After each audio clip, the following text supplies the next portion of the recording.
The Mexican cartels, I know everyone in America talks about the Mexican cartels, but they're not the big boys, ladies and gentlemen. They're not. They're the drivers. Everybody talked about Chapo El Guzman. Mm-hmm. He's a bloody driver. He's a nobody. Okay, he's a nobody that had $1.4 billion, but these guys have hundreds of billion. There are at least a dozen people in Venezuela that have more money and power than the Central Intelligence Agency and money to spend on operations. That's how large and gigantic.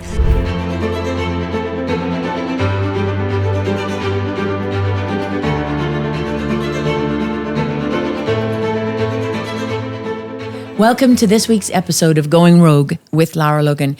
We have a really important episode today. It is quite earth-shattering, and it affects every single one of us. You probably haven't heard this before, and there'll be a lot of people trying to tell you it's not true. They're lying.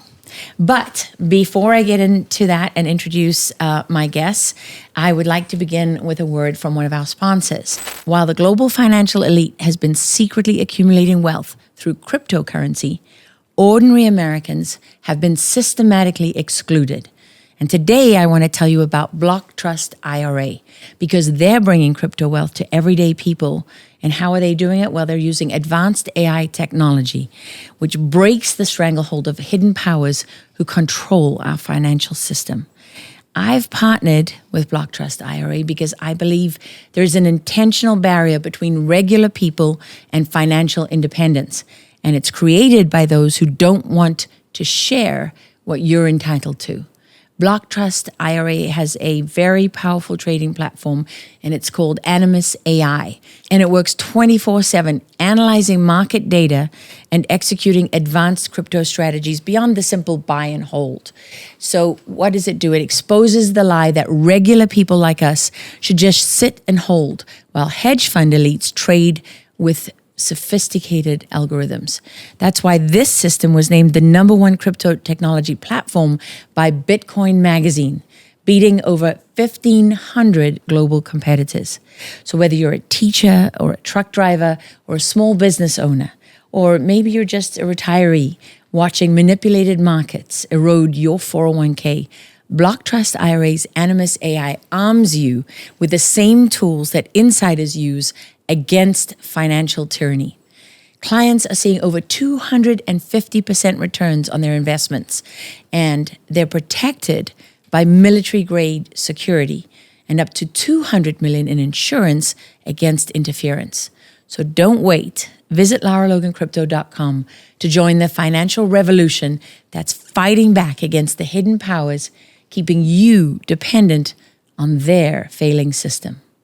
For a limited time, they're offering viewers up to $2,500 in bonus crypto when you open an account.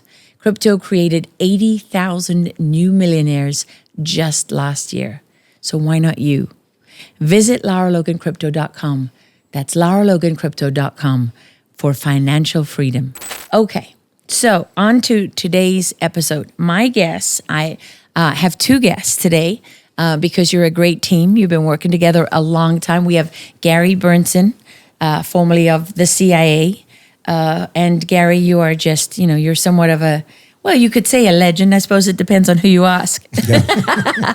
In CIA circles, either diehard, crazy, wild, uncontrollable conspiracy theorist, or one of the most brilliant, beloved, patriotic, and dedicated a true operator, not one of these fake CIA people that sits in the office in Langley and pretends to do something called analysis. Right, I was very fortunate to have a good career and had great mentors. I grew up in the Middle East division of the CIA. I was a Persian speaker, and it's great to be with you here today and to be with Ralph. Well, and I want to dig more into what you've done, because I think it's pretty extraordinary, and people really need to know and understand so that they can. That's a good context for evaluating why you're here today and what you're talking about.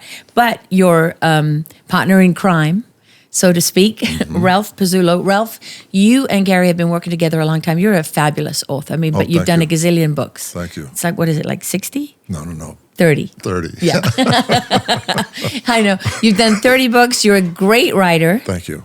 A brilliant man, actually. Thank you. Not as wild and crazy as Gary. Well, not on the surface. And author of a very famous book, Jawbreaker, which actually was featured on 60 Minutes. Yes. When I was a 60 Minutes correspondent. Yes. And I was really jealous because I wanted to tell that story. I haven't been in Afghanistan. But you didn't pick me, Gary. You picked somebody else at 60 Minutes to tell that story. I was on NBC. It was the very first interview. It was an Yes. NBC interview, and I did CBS. But you did the interview with Hank Crumpton years later I there did. in the Panjshir, and I watched that, and you interviewed Amarullah Saleh during that. It was a great interview. It was a great show. It Thank you. That one is very close to my heart. Hank Crumpton, former CIA. was my boss. Yes. Great And man. and Amarullah Saleh, the great ally of the U.S. in Afghanistan, head of their intelligence services later, and then, of course, betrayed by the Biden administration. He left as the vice president, right? Yeah, But left as the vice president and still fighting. Right. Been fighting since day one, in spite of the fact that Lloyd Austin and Tony Blinken and Biden and all the rest of them lied and said that all the Afghans gave up, Right. which is one of the most disgraceful things that they did, in addition to all the other things like serving people up to their terrorist enemies to be slaughtered and their families hunted down and tortured. Yeah, just a little bit bitter about that. Still waiting. Me too. Still waiting. Me, I'm bitter a as lot well. of people. Yeah. So, but Jawbreaker was the story of how you went into Afghanistan with a small team of clandestine operators and really laid the foundation for the Afghans to move on Kabul in the U.S. bombing campaign. And it was an amazing book, incredible story, what you did. And you and Ralph teamed up for that. Yes. And you've known each other a long time now. Yes, we have. How many years, Ralph? Yeah, since 2005. 20 years? 20 years. Okay, 20 Yeah, years. Yeah. And now you have a new book out. Yes. Which is really probably one of the most, I don't think it's hyperbolic to say it's one of the most important books ever written in the history of this country. Because, and I have it right here, Stolen Elections, the Takedown of Democracies Worldwide. Yep. This is a subject very close to my heart because I spent 2.5 years after the 2020 election. I love to say this for all those FBI people and political people out there and intelligence traders in the CIA. The 2020 election was stolen. It was stolen. Yep. We knew it was stolen. We watched in real time as you stole it, and we were never afraid to say it. So I just have to get that out. It feels so therapeutic. And so I spent 2.5 years investigating that, learning about it, learning to understand how it's done. And much of what I was tracking, you two have documented Yes. and collated all that evidence and put it not just in this book, but taken it to people in this country who really need to know about it. Yes. It's a system that originated in Venezuela in the early 2000s. It was a computer system that was originally designed to help Chavez win the referendum in 2004.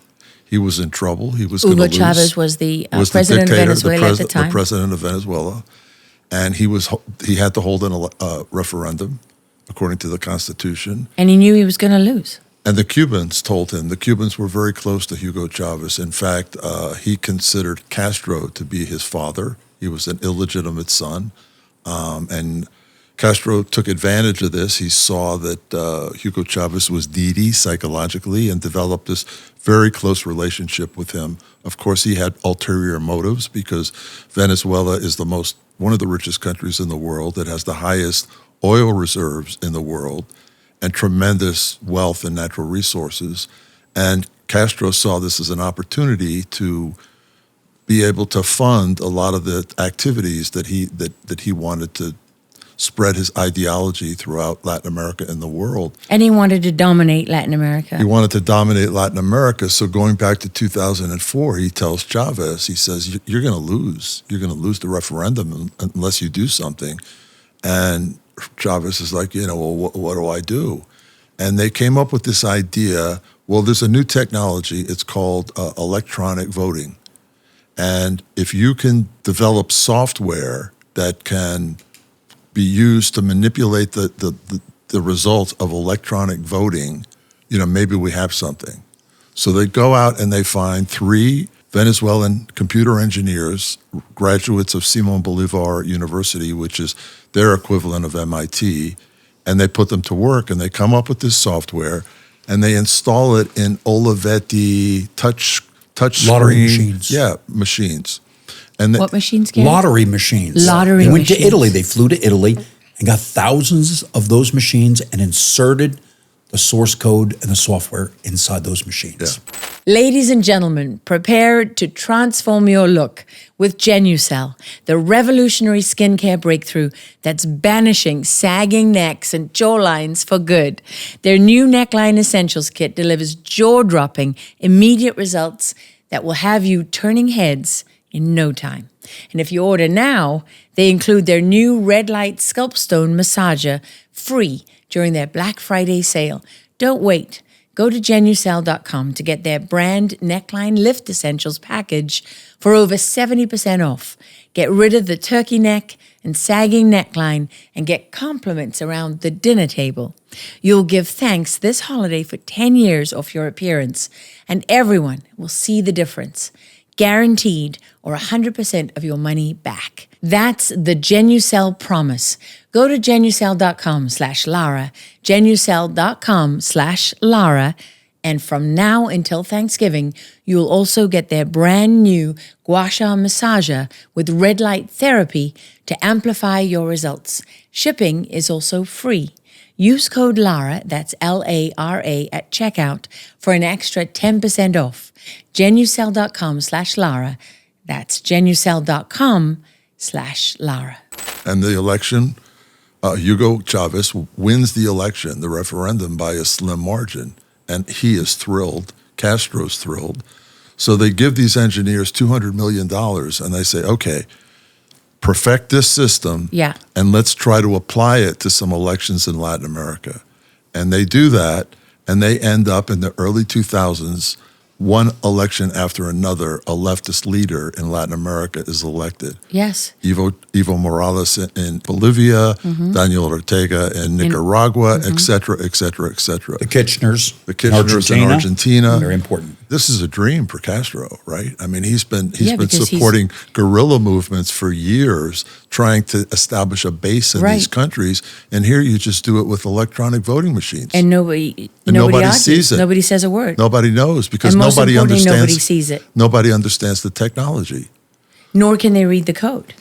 Nor can they read the code. Nor do they have don't know. access to the code. That's right. So what happens is that these three gentlemen start a company in the United States. Which three gentlemen? The same three Venezuelan engineers. The same three engineers. Antonio the Mujica, company Roger Piñate, and Alfredo Anzola. Yeah. And they Antonio were Mujica, Roger Piñate, and Antonio Anzola. And they were Venezuelan Americans, all three of them. Yeah. Well, because then they started Smartmatic, right? They were the founders of Smartmatic. They were the founders of Smartmatic, which they did with Venezuelan money. In Boca Raton. Yes. Boca Raton, Florida.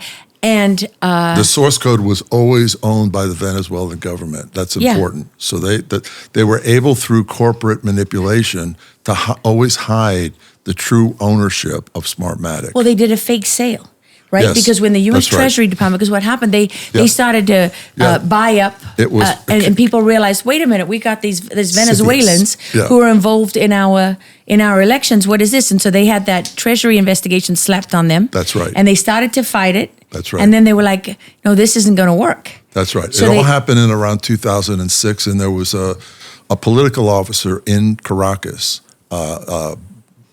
Downs. Well, actually, it was the ambassador was Brownfield. Yeah.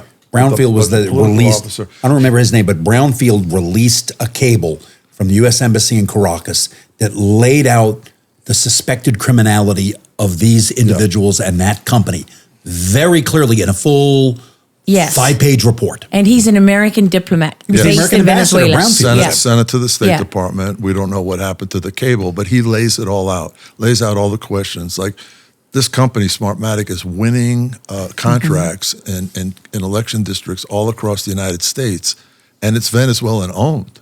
Yes. And how can we have a foreign company own the software for our elections? How is this allowed? Yeah. In 2007, they bought another company called Sequoia to try and migrated the software into Sequoia voting machines. Yes. Sequoia had been a voting company for many years, and they applied for the permit to run elections in California. California at the time, you had to go through the Secretary of State, and the Secretary of State had to do a an examination of the software to see if it was legitimate, and they hired a bunch of engineers from MIT and Berkeley, and they went through it and they went, this software looks like it was designed to steal elections. Yeah. And they rejected it. Well, 2011, that was during Schwarzenegger's reign as governor of California. In 2011, Jerry Brown is elected, and Jerry Brown changes the law. That requirement is gotten rid of very secretly, quietly, and now and then Smartmatic comes they in. reintroduce. Smartmatic comes back in. And by the way, California is the only state in the nation that still has Smartmatic run its elections. That's Los right. Angeles. That's right. Yeah, Los Angeles. That's right. Los And Angeles. There will never be a legitimate, accurate election in Never. Los Angeles County with Smartmatic running it. You're basically you're allowing a foreign country, an enemy, to run elections in California, in Los Angeles County, and that's been duplicated in every swing state in the United States. They're all run by another company called Dominion at a certain point. With the same software, right? The same software, the same source code. It's been modified and so on and so forth. But it's essentially the same. It's in all of essentially these the same. companies. That's what I found when I did this investigation. That's You right. know, I was like, well, they're all using the same software. That's right. In this particular case, it went from Smartmatic, as Ralph said, to Sequoia, and then from Sequoia, they were forced, because of the CFIUS investigation, to sell it to Dominion, which was a Canadian company out of Toronto that had only run one small election in a Toronto suburb in a period of 8 years. And that was a company that was in sort of a Soros incubator up there, all right? Yeah. And so now they sort of become But they sell it for next to nothing. It's not a real sale. So when they buy it, now they have control of those machines in 22 or 24% of the market in the United States, but primarily the swing states for electing a president of the United States. And as everybody knows, you don't have to win in every state, because you look at the map of America, there's more. It's a sea of red with tiny pockets of blue. And so if you can win those swing states, you can take an election. And if you can control the machines, you can hold on to power forever. That's right. And that's what they've been doing. So the first election that they ran in the United States was in Cook County, Illinois. It was in 2008. It was the Democratic primary between Hillary Clinton and Barack Obama. And Clinton, who had been Secretary of State, had a big profile. She was favored to win, and they manipulated that result. Roger Pignate was actually one of the founders of Smartmatic. Went there, helped run that election, and Obama won. It was a big surprise, and it sort of propelled him to the Democratic nomination, because suddenly here's this one-term state senator who beats the Secretary of State, the former First Lady. Big surprise. Who is this guy? And at the same time, Hugo Chavez is telling his inner circle, look at me. I'm going to elect the first African-American president of the United States, and he succeeds. Who will be pro-Cuban and support the revolution. Yeah. Which is exactly what Obama did. Which is exactly what he did. And so since 2000... Because he changed, remember, he lifted all the restrictions, he got rid of the sanctions, he got rid of Obama the travel went there. restrictions. He went to Cuba. And he went to Cuba. Yeah, I mean, I know, because I went to Cuba several times as a journalist for CBS during Obama's time. Yeah. I went and did a whole series for CBS News. Which was all about, the wonderful reawakening and reopening of Cuba. Of course, you couldn't find any toilet paper anyway. You had to carry your own toilet paper.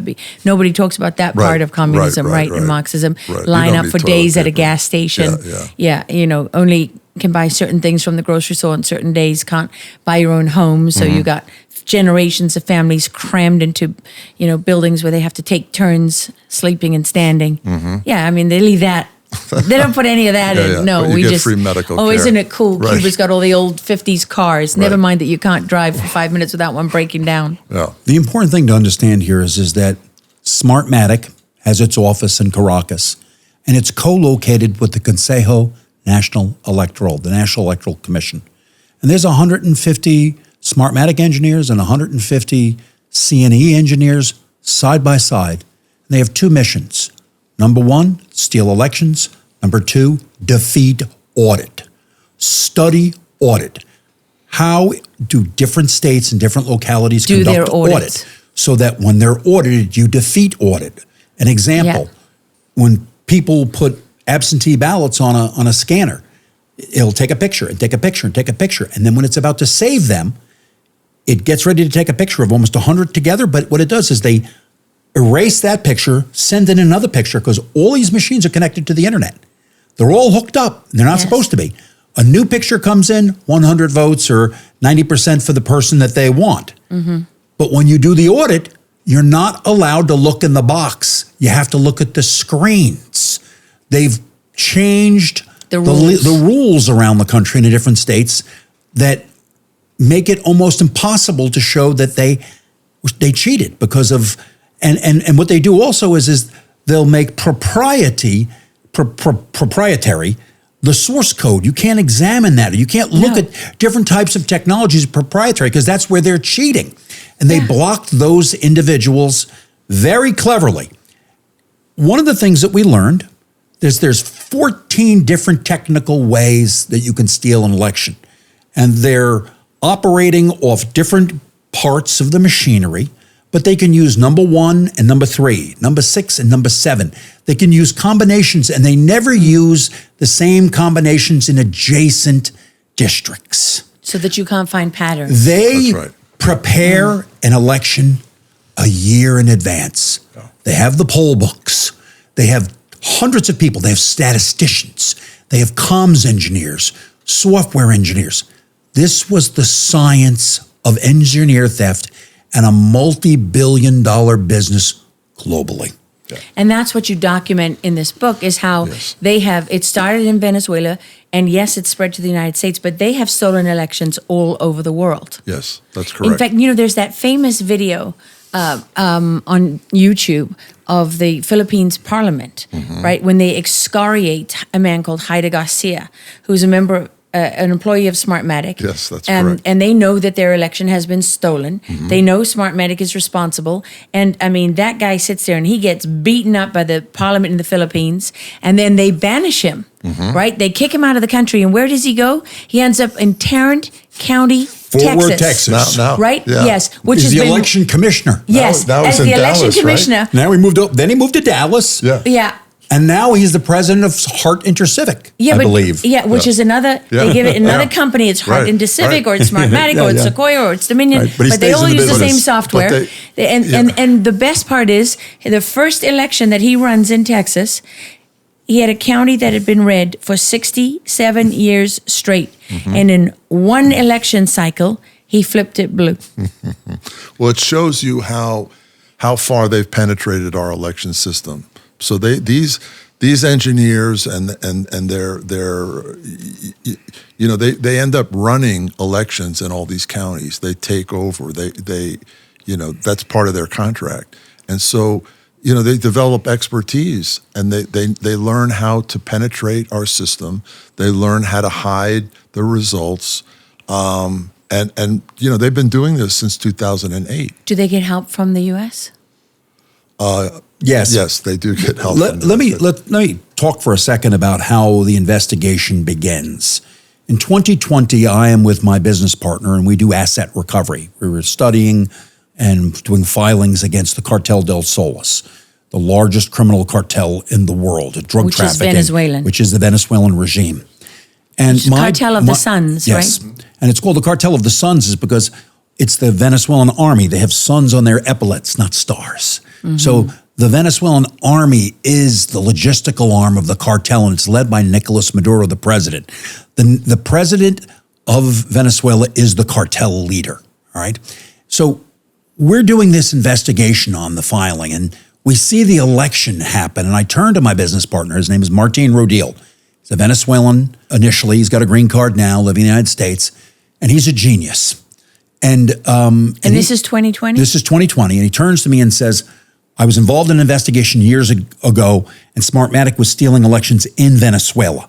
And I'm sure they were. And he gave me some information. We said, let's look this up. And start looking at these things. Well, there were a lot of people in Venezuela who felt that, right? Right, I mean, there were protests and there was an uprising, a backlash against it. So- because the Venezuelans didn't believe the election result. So within a couple of days, we had an individual in Miami contact us. It was a university professor in Venezuela that had trained many of the people that were working for Smartmatic. And he told us the story of how they were stealing elections, and he knew quite a bit.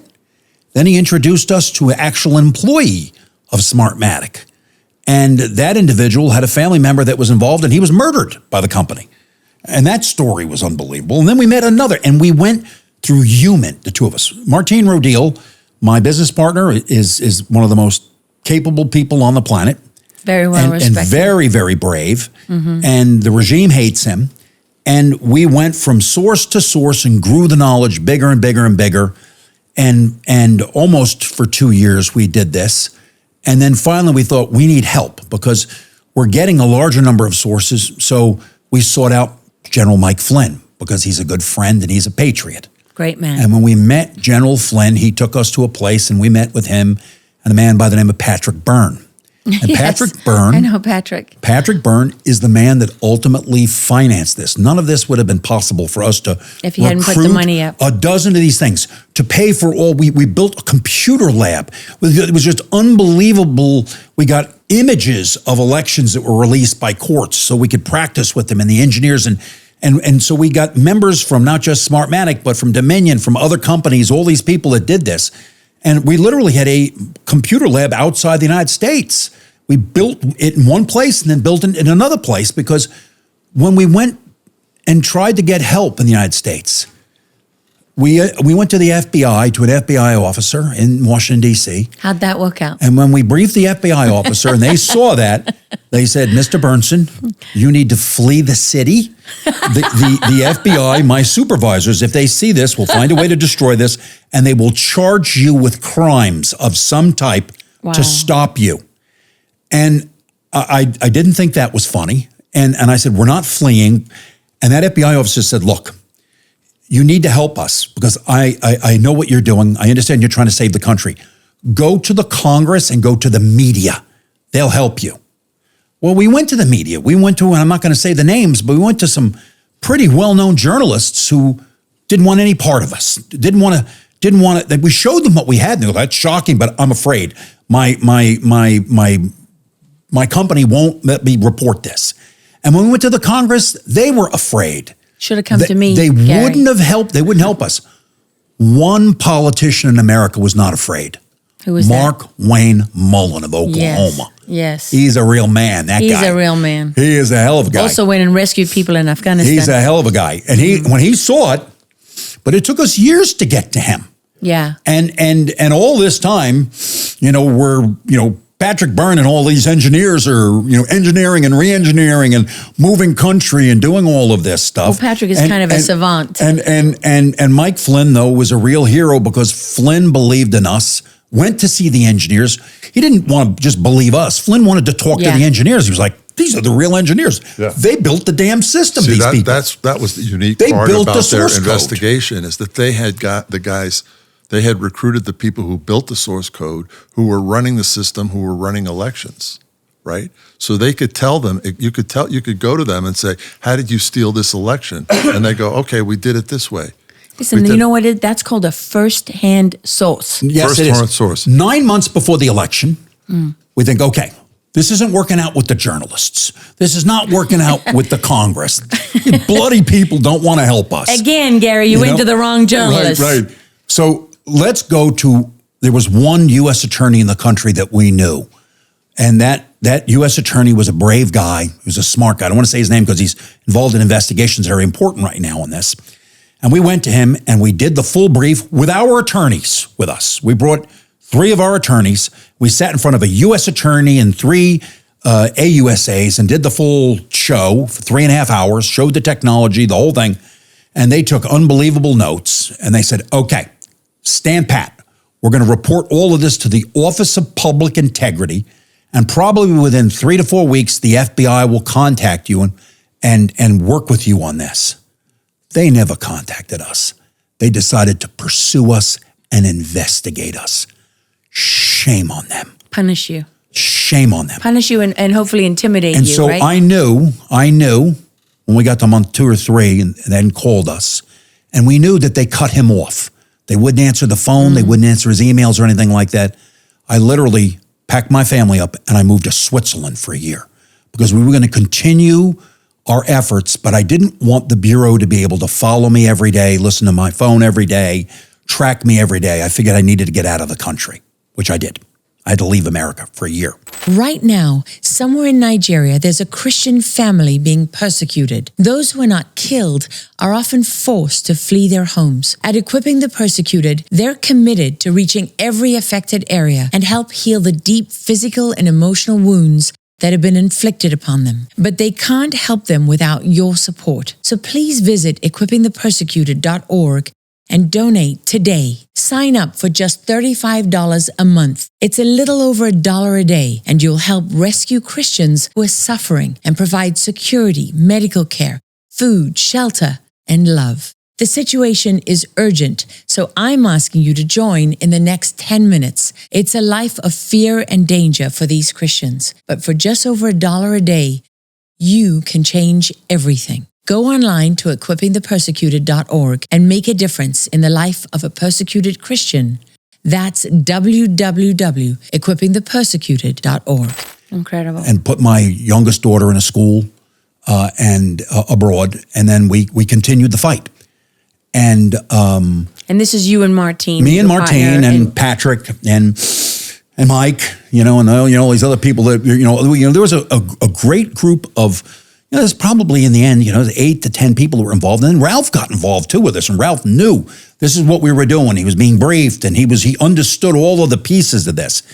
And then 10 days before the election, I did a video that said, my name is Gary, because we thought that, look, we went to the state. We went to the state of Texas. We provided information to them. I remember they could have pursued these guys here because we knew what Hyder Garcia and those guys would do. We knew what they would do. We were waiting for them. But they wouldn't act. Yeah. They wouldn't act. No courage. And the book I'm was ashamed. We came here. We went to the Texas Rangers. We showed them too. No courage. Yeah.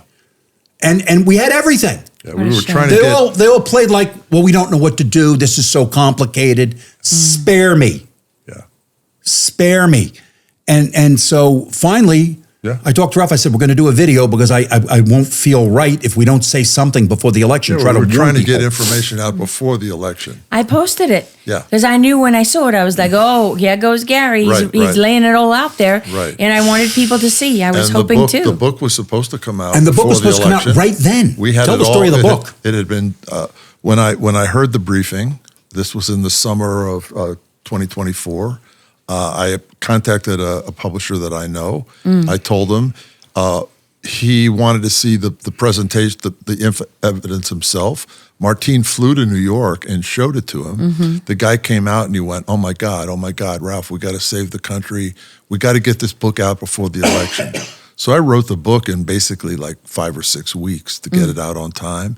A week before the book was supposed to come out like October 12th or something like that. A week before, suddenly he goes, we got to stop. I'm like, what? Everything had been finished. Proofread, cover, publicity was starting to go out. And we were like, what's going on? And he goes, oh, my lawyer. So Gary and I get on the phone with him. We had a bunch of conversations. Suddenly we were shut down. For a year, we were shut down. Can you say which publisher? What do you think? Up to you. Yeah, it's Skyhorse. I'll make a correction. We went to the Department of Public Safety Intelligence, not the Rangers, in Texas. DPS. But we gave them the whole brief.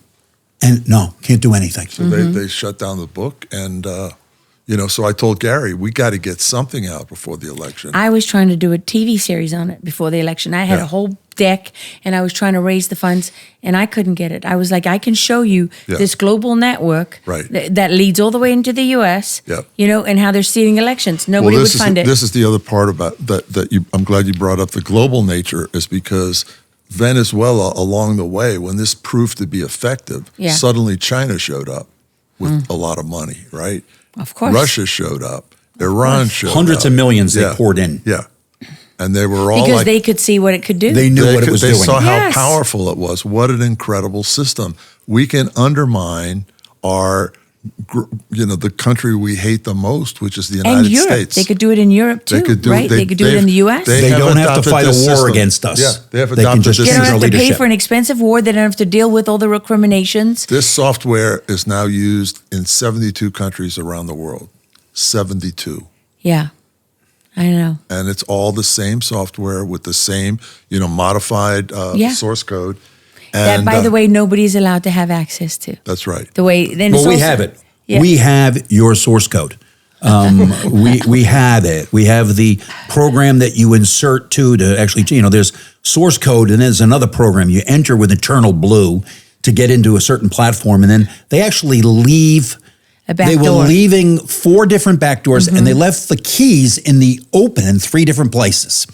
I mean, we showed this to all sorts of people. We actually wound up doing a month before the election. We showed it to the Trump people.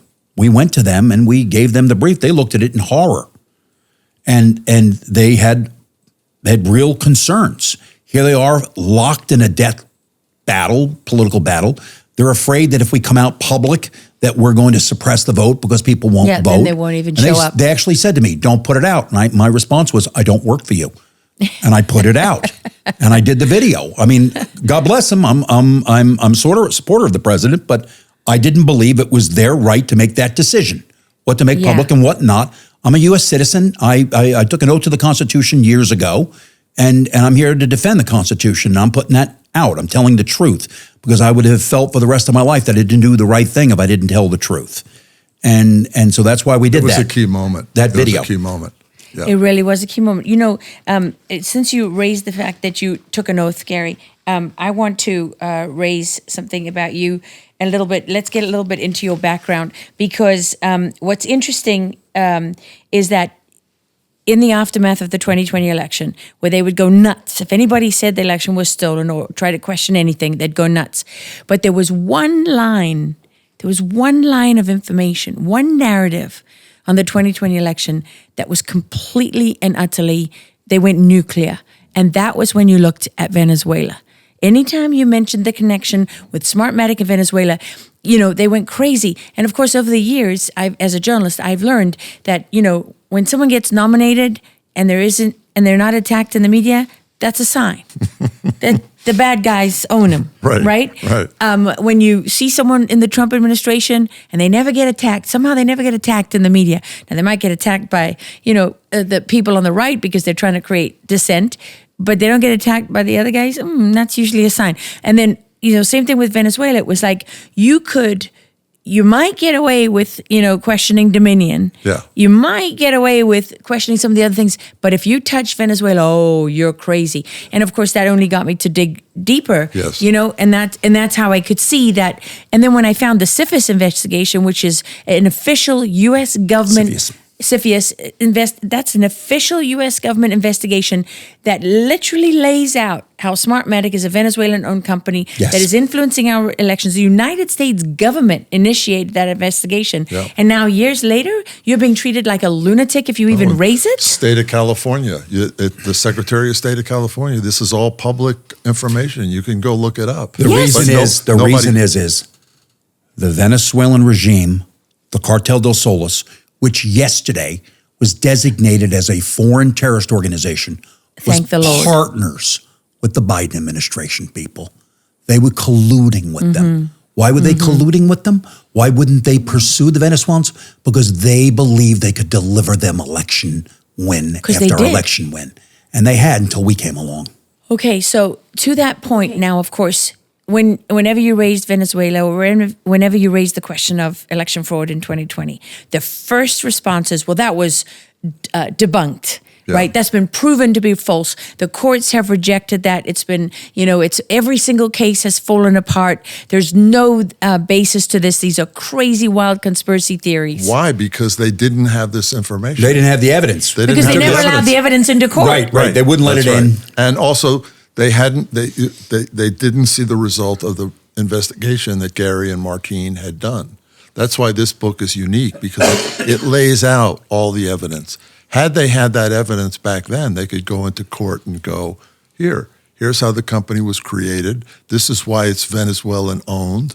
They didn't have that. And that's why we were lucky as Americans that we had 2 expert criminal investigators who knew how to conduct a criminal investigation, where you go and you recruit sources from within the criminal enterprise. Yeah. That's the key thing. You had to look at it from the outside was impossible. People would get lost. It was designed to confuse people. Yes, layer upon layer upon layer. You had to have people who created the system to go in and say, oh, this is how we did it. And this is why we did this. And this is how, that didn't happen. That evidence hasn't been presented until now, until the results of their investigation are public. And that's why everybody needs to look at this.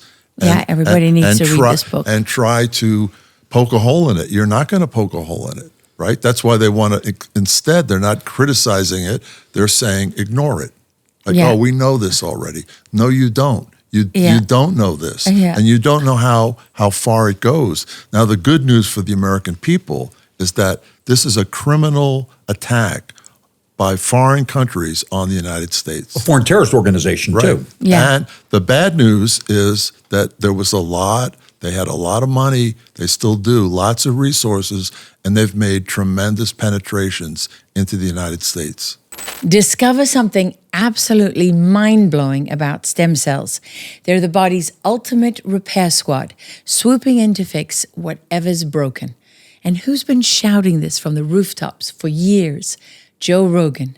Check this out. I had a full-length rotator cuff tear, and the UFC gave me a doctor in Los Angeles, and he looks at my MRI and goes, you're going to need surgery. I go, 100%? He goes, I don't know how you're using it now. It's a matter of time. You're going to need surgery, so it might be better to do it now. So I got it shot up with stem cells. And this was the early days of stem cells in America where you could get away with more. That you got to go to Mexico now. But here's the insane twist. Most stem cell therapies are banned in the US, not for being dangerous or useless, but because they work too well, and that crushes Big Pharma's empire. Imagine healing knees, mending backs, or bouncing back from surgery. No pills, no insurance hassles, no endless doctor visits. Their profits gone in a flash. The FDA shuts it down, forcing folks overseas for risky, unregulated treatments. A single placenta stem cell shot, up to $50,000. Outrageous. But wait, there's a game-changing natural boost for stem cells, high flavanol cocoa. Rock-solid studies prove these flavanols wake up stem cells in the bone marrow, sending them buzzing into the bloodstream like bees from a hive. Harvard scientist Dr. William Lee backs this up. Check it out. So, studies have been done to show that the flavanols in cocoa stimulate stem cells to come out of your bone marrow like bees in a beehive in your bloodstream, and they go out and they find wherever it needs to be repaired. If it's in your heart, they'll fix it. If it's in your liver, they'll fix it. If it's in your skin, they'll fix it. That's right, dark chocolate. But here's the thing. Flavanols are the good stuff found in cocoa beans, but they're usually destroyed during the chocolate-making process. Enter Black Forest supplements. They've nailed the first high flavanol cocoa powder. 0 sugar, just 20 calories. Mix it in coffee or shakes. This is pure stem cell rocket fuel. Feeling sluggish or achy or just off? Blame lazy stem cells. This revs them up with over 100% more circulation. And right now, Epic Launch Day Black Friday vibe. Buy one, get one free for 48 hours only. They're practically giving it away to beat skyrocketing cocoa prices. Ditch Big Pharma and junk food. Science is screaming, this works. But access is vanishing fast. Jump on it now. Promo vanishes in 48 hours. Prices soar. Stock up and reclaim vitality. Go to blackforestsupplements.com/Lara or smash that link in the description or pinned comment. Snag the deal and seize control of your health before it's too late. Okay, so I want to talk more about that, but Gary, what did you want to say? Not sure what the point was. Okay, so I want to raise 2 points related to that. Go back. I'll remember it in a few minutes. Sure. Okay, one is Let me find this here.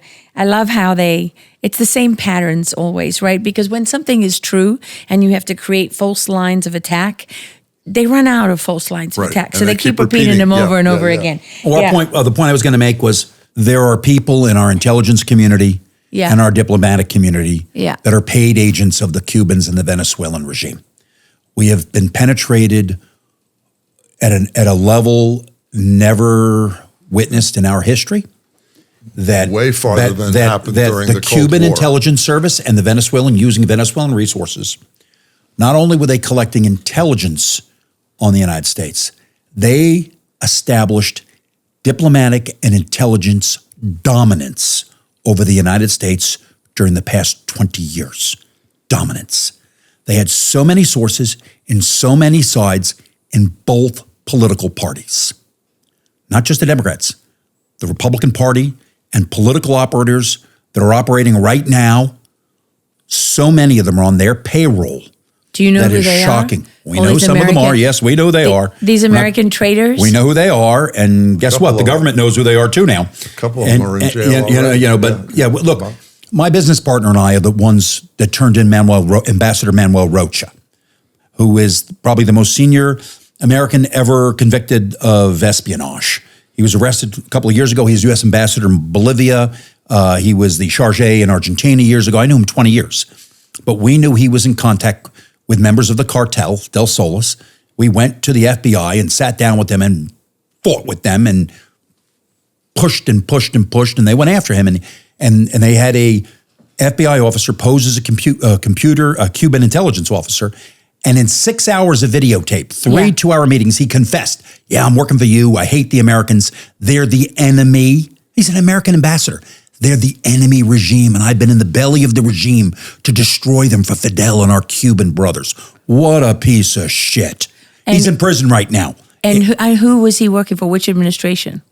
All of them. All of them. He's been an agent for 40 years. He was recruited in the 70s by the Cuban Intel Service, joined the Foreign Service in the 80s, worked his way up through diplomatic circles, was in the White House as the guy for Western Hemisphere. When he was arrested, he was at he was out, but his last posting as a diplomat was at Southcom as the political advisor for like 4 or 5 years. He was sitting next to the commander of Southcom, reading every political intelligence report that there was for the entire hemisphere.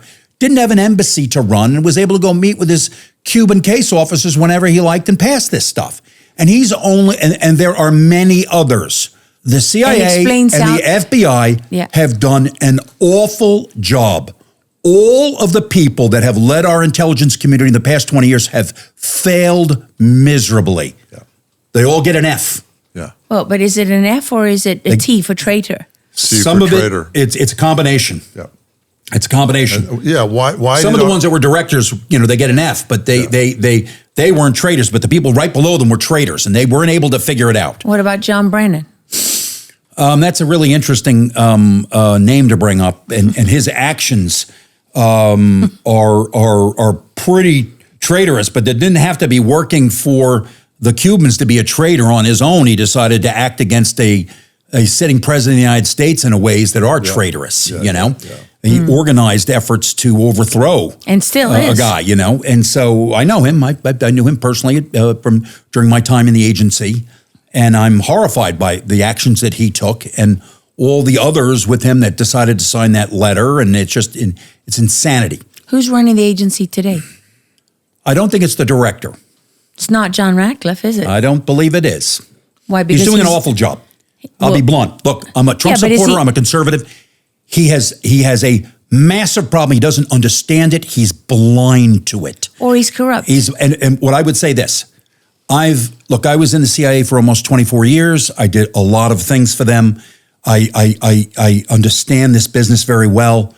The agency has been defeated completely in the last 20 years. We're only looking at Western Hemisphere. Yeah. From the optic of Western Hemisphere, we were defeated. Who knows what the Russians have cheesed against us in Eastern Europe and what the Chinese have done there. I'm of the opinion now that the CIA needs to be closed. We need to create an OSS-style organization, which was the Strategic Services during World War II, And on the side of it, we should create a counterintelligence organization like MI5 that only does CI. That's where we have been failed. penetrated Yep. so badly because all of you in the national security apparatus have failed on counterintelligence so horribly that our enemies have taken over the direction of our foreign policy. So I have a hard time believing that smart, capable people just failed. I don't believe that. They're too smart. They're too capable. I know a lot of different people I think that in there was counterintelligence units. Education to the leper. Look, I've gone and spoken to in the first 6 months of the Trump administration. I went to the DNI and told them that there are counterintelligence problems. I went there, 4 or 5 times. I felt like I was doing stand-up comedy. It's like they were taking notes, but nobody took action. Finally, now you had to go to other people.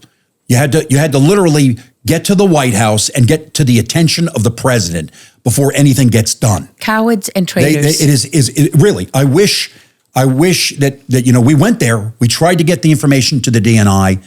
And when the DNI went to the president to present this stuff, my understanding was he rejected it because it didn't include 2020. The people we briefed at the DNI's office refused to brief the president on the information we gave. Refused. They found ways to block it. Now, Tulsi, to favor, has fired 40% there. She got rid of 40% of them. Which tells you how she's badly fighting infiltrated. back. She is fighting back. Yeah. Radcliffe's not fighting back. He doesn't have a clue.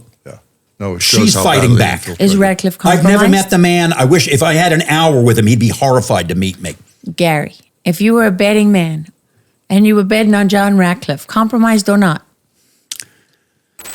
feeling tired or sluggish or foggy lately? It could be that you have poor blood flow. Blood Flow 7 by Juvenon is scientifically designed to support healthy circulation so you feel energized and clear-headed and vibrant again.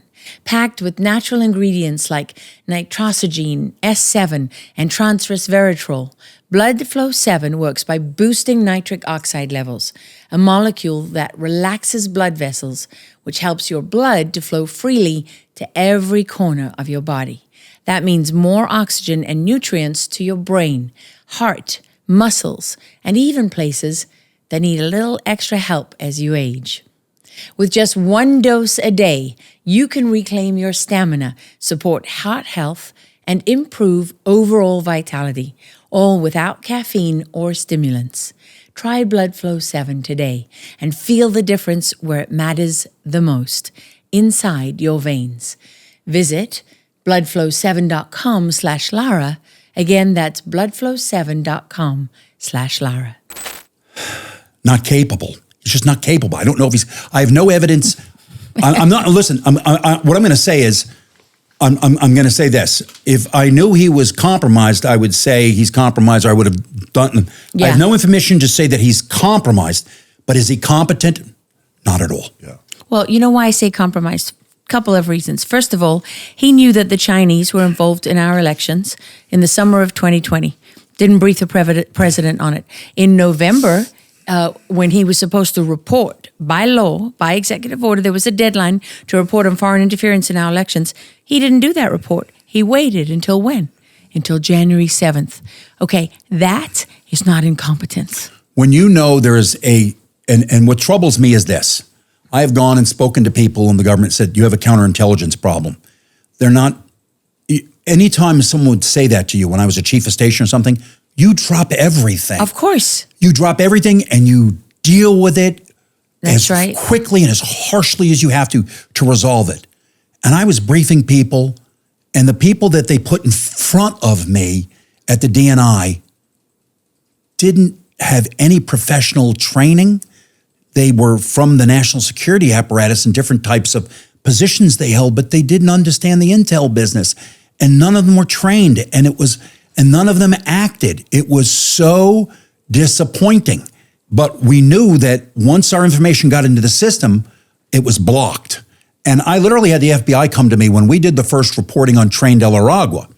So I and another one of my associates, Blues Buckholtz, went down to Miami, met with a source, and the man gave me files, 2,000 files of pictures of gang members with Train de la Aragua and a report on Train de la Aragua that explained that they had Nicolas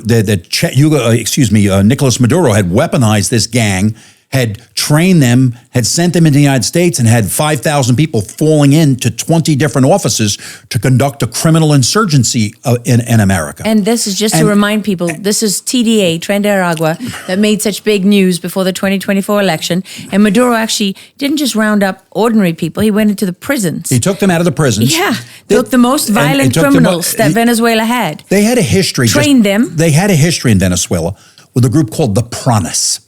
And the Pranas were people that lived in the prisons. They kept them in the high security areas, and they had guns and their girlfriends with them and everything, and they would go out and murder people. They were government assassins run by the head of the prison system. And then the Tren de Aragua guys were in a prison called El Tocaron. There was a revolt. I know the general that went there and then suppressed it and killed 17 of them. But when Maduro found out that they was so well organized and so violent, he actually installed a telephone there and started talking to them from the presidential palace.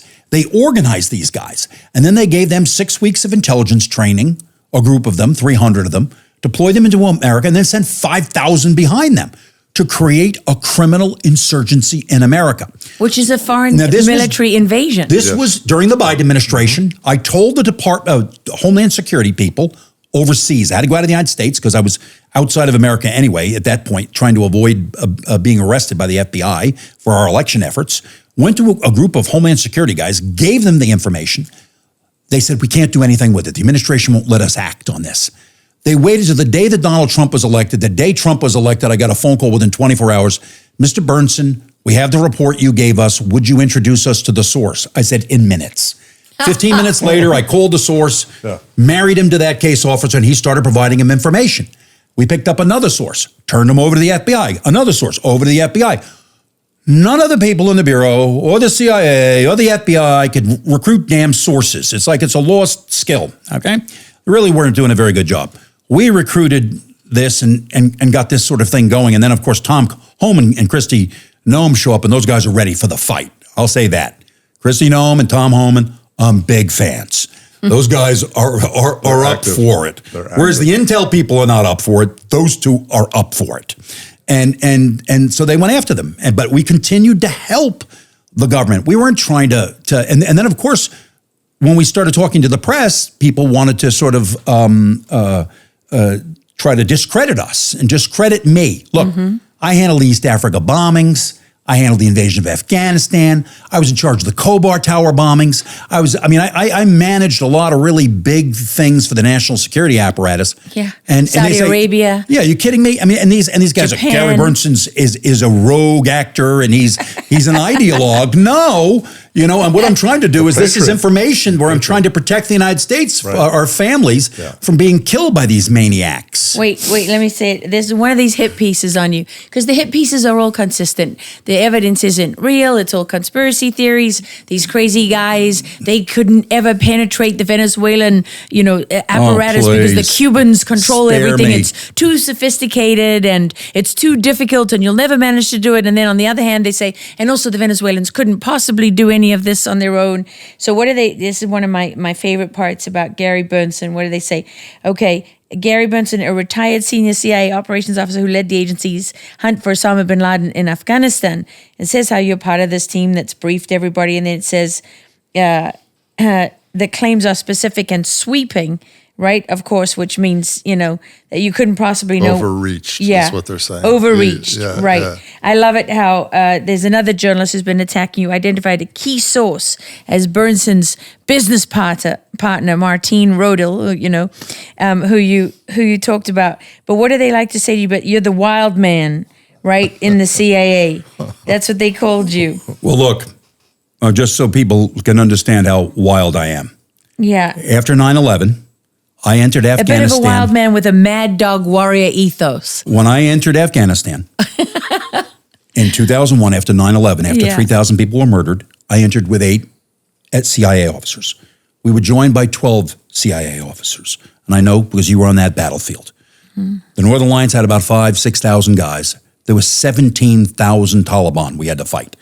We had SOFLAMs. We lit them up with lasers. I paid $100,000 to one of those commanders, flipped him in the middle so that we were able to move down. We eventually took the capital because of the airstrikes. Then I led and pushed the guys into Tora Bora. I did really big stuff with very small numbers of people, went up against large numbers of enemies. There. Yes, I witnessed it. I know you were there. So the point is, yeah, they want to call me a madman, fine. You can say whatever you like. But the fact is, I didn't lose one of my men in that fight. And some of the people were killed in other teams in other places, but I was very, very aggressive because we were fighting people that killed 3,000 Americans here. That's why I was there doing that When stuff. you're being attacked, you need to be aggressive. Yeah, and so and this is the same. And in this case, it's the same situation again. We have sat back and let these people build this criminal enterprise and deploy it against us, and our whole national security apparatus has failed. It took 2 whistleblowers, one of whom at that is not even an American citizen, to do this investigation. Yeah. Why do we have a CIA? Why do we have an FBI? Why do we have all these agencies if they can't, their remit is to protect us so that these things don't happen, to examine software, to make sure that it's safe, that it's legitimate, and they failed in every instant. I don't believe that so many people can fail over such a long period of time. Well, we know some of them are working for the other side. We do know. Yeah, we know that. We know that, but come on. Yeah. How much help did the Venezuelans and the Cubans, how much help do they get A lot. from the United States government? They got a lot of help. And U.S. agencies, USAID? Ralph, why don't you explain SEPs? Okay, so during Doge, when Elon Musk was being criticized for reducing the size of the U.S. government. And God bless Elon Musk and Doge for doing that work. Yeah. One of the first things they came across was USAID. And they found a program at USAID called CEPS, CEPPS. And it was an NGO backed by the George Soros again. And what they were doing is that they were basically the marketing arm of this illegal software that was created in Venezuela. So they were using embassies, and we've talked to people and we've gathered the evidence about it. They were getting our foreign service officers and embassies overseas to aggressively promote this software to other countries. How much of U.S. taxpayer money has been spent on that? That was over $2 billion. $6.9 billion. Yeah. Over what period of time? Over a decade. Yeah. That just makes me sick. And because we're right here, we're in flyover country. Yeah. We're in a rural town. People work hard all across this country, and their money has been stolen from them. Their taxpayer dollars were being used to promote software that was developed by our enemies to steal our elections and to steal elections. To move the world left. That's right. It's cheaper than fighting. And so people complain. It's cheaper than building nuclear weapons. That's right. It was perfect. It was genius from their side. What's wrong with us? Are we so soft and so weak and so penetrated that we can't defend ourselves anymore? We're so anymore? disloyal. Right. We're so disloyal. Right. They're working with Americans from within this country who also want to dismantle this country and move it left. I have a CIA associate who retired. I have a couple of them that have come to me since the book has come out. And they read Ralph's book and they called me and said, what Ralph has described in the book is the greatest crime against America since the Civil War. And Russia collusion gives them a run for their money, but it's part of the whole thing. It's the same thing. Because it stole multiple elections here. Russia collusion was one thing. Yeah. This was multiple elections globally. They're all tied. They're all tied. Yeah. It's all the same people, right? Yes, it is. And look how effective. All you have to do is look at our society and look how effective it's been, right? Why are so many people pitted against one another? So many people angry with one another? Black Lives Matter was funded by NGOs that were controlled by George Soros with the money coming from Venezuela and China. We know that now. Hugo Chavez marched in the two of the ladies from Black Lives Matter and gave them $20 million in black suitcases in a room. We have a witness. We have a witness that did this. It was there when they did that. Yes, that's where it started. So he handed them money. $20 million in cash. Danny Glover took them down there. No, yeah, I remember. And, they even posted about being down there. And I remember one of the posts was about how wonderful it was to be in a sane country where you could have reasonable, intellectual conversations with decent people. To the 10 million Venezuelans who have left the country, their own country. A third of the country has fled Venezuela. What about the 1,000 to 2,000 who disappear every month in extrajudicial killings? Exactly. What about all the women who are raped in Venezuelan prisons? What about the more than 80% of the population that's rifling through trash cans, living in poverty, that doesn't even have food? Yeah. And the cartel has at least $2.7 trillion placed outside in banks around the world. And that's just Cartel del Sol. Yes, Cartel del Sols. Yes. They have $2.7 trillion they've stolen. Has there ever been anything that big? Nothing, ever.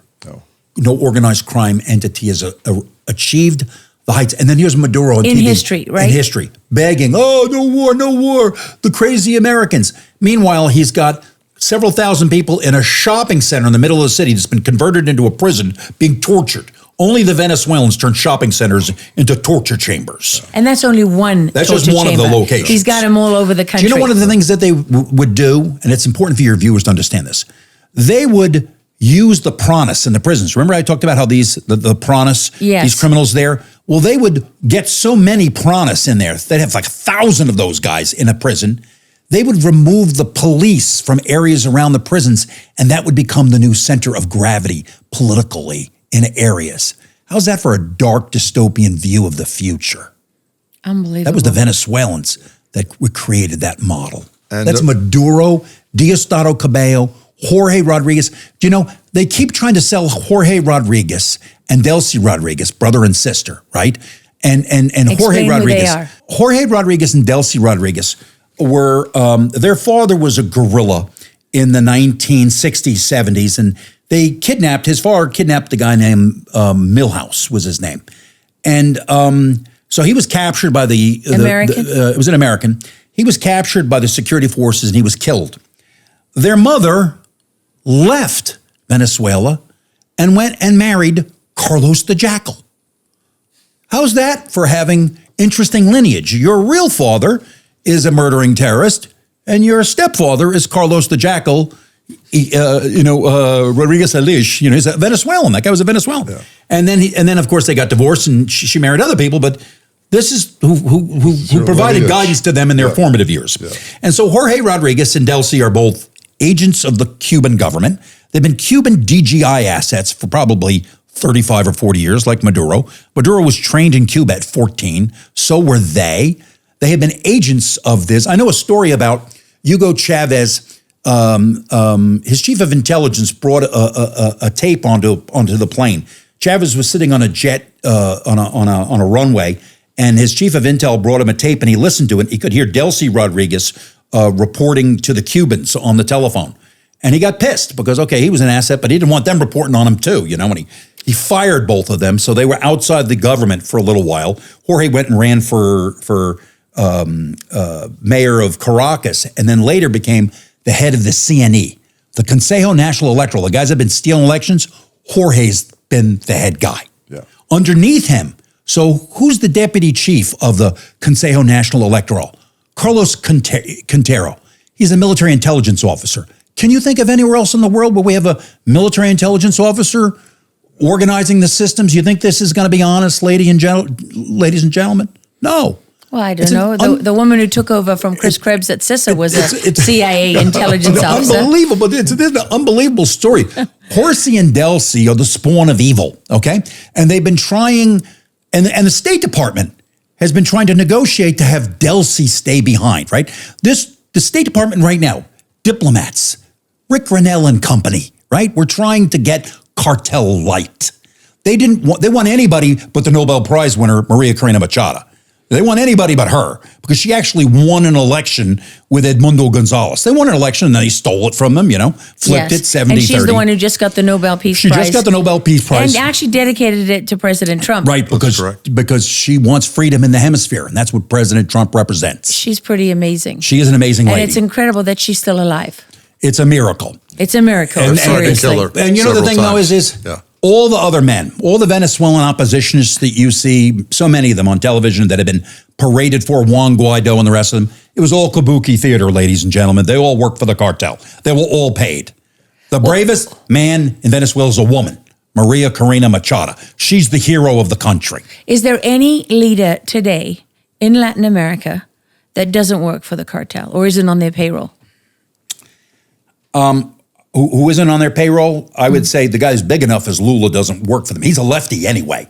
Yeah. He's a lefty, and he has his own vision. And the president of Argentina. And the president of Argentina doesn't work for them. And Bukele. But a lot of the smaller ones Bukele do. in El Salvador. Oh, but the rest of them do. Look, AMLO, Andres Manuel Lopez Obrador. Yeah, He from got Mexico. $200 million from Diosdado Cabello, the second or third guy in the cartel. Gave him $200 million for his campaign a few years ago. $200 million. Yes, of course they own Yeah, well, these when he was people. elected, what was the first thing he did? Is he said we need kisses and love for the cartels, right? And when he visited the mother of El Mencho, leader of Cartel Jalisco Nueva Generación in Mexico, CJNG, the most violent cartel in Mexico's history, which is really saying something. Yeah.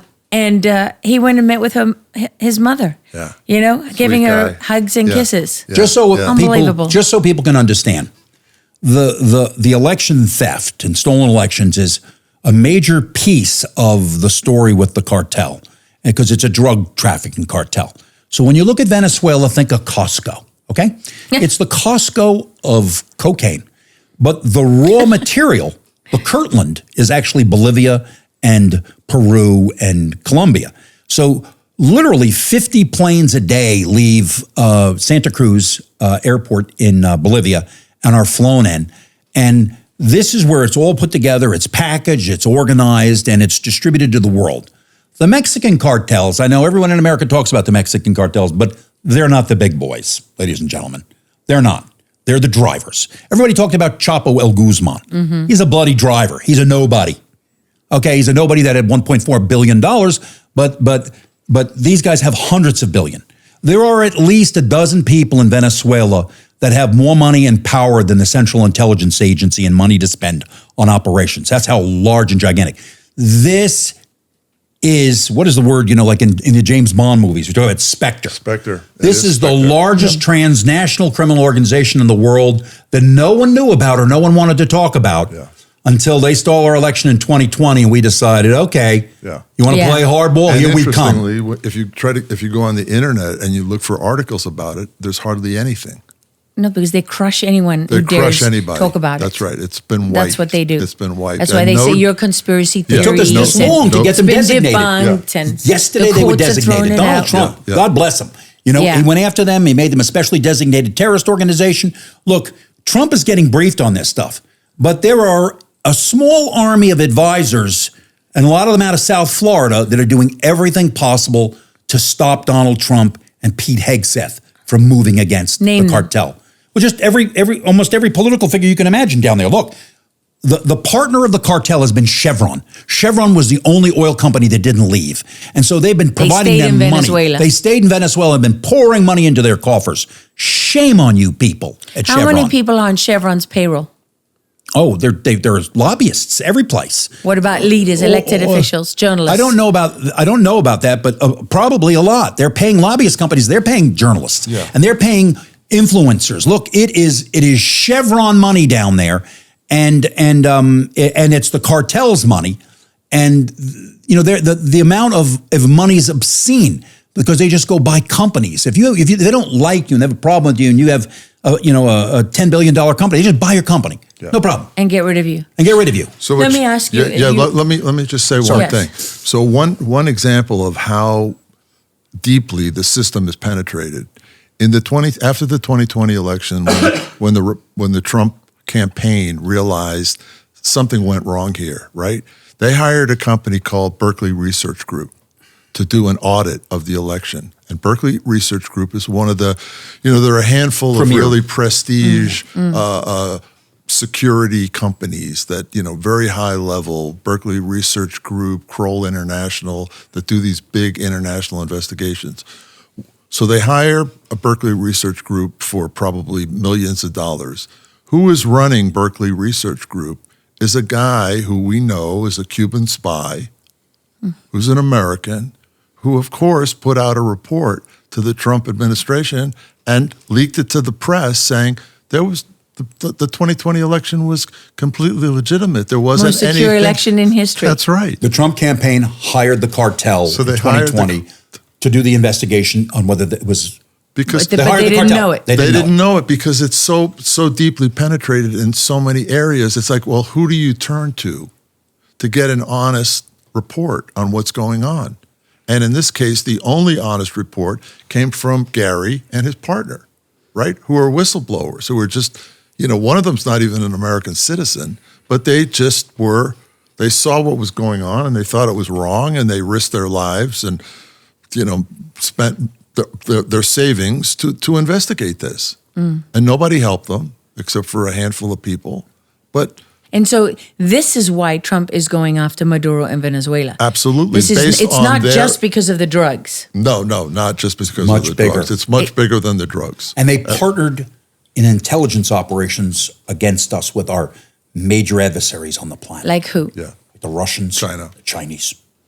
Yeah, Iran. so when you see Venezuela, actually what you should really see is Venezuela, Iran, Russia, Yes. China. These are our enemies. These Yeah. are our enemies. And they're all working together. The American people need to understand that we have been attacked by our enemies, and they have attacked us from within. Not an invasion like with armies, but attacked us from within. With the help of Americans. Buying off Americans, infiltrating all of our systems, our law firms, our consulting firms, PR NGOs, everywhere Lobbying they firms, could. intelligence agencies, And they have so law much enforcement, money. They Congress, have so much money. National Yes. Security Council. That's Yes. right. They have Right? so much money. How much penetration does the Cuban intelligence? Because everybody acknowledges that the Cuban intelligence services are very sophisticated, right? They play the long game. That's not in dispute. They're very, very accomplished.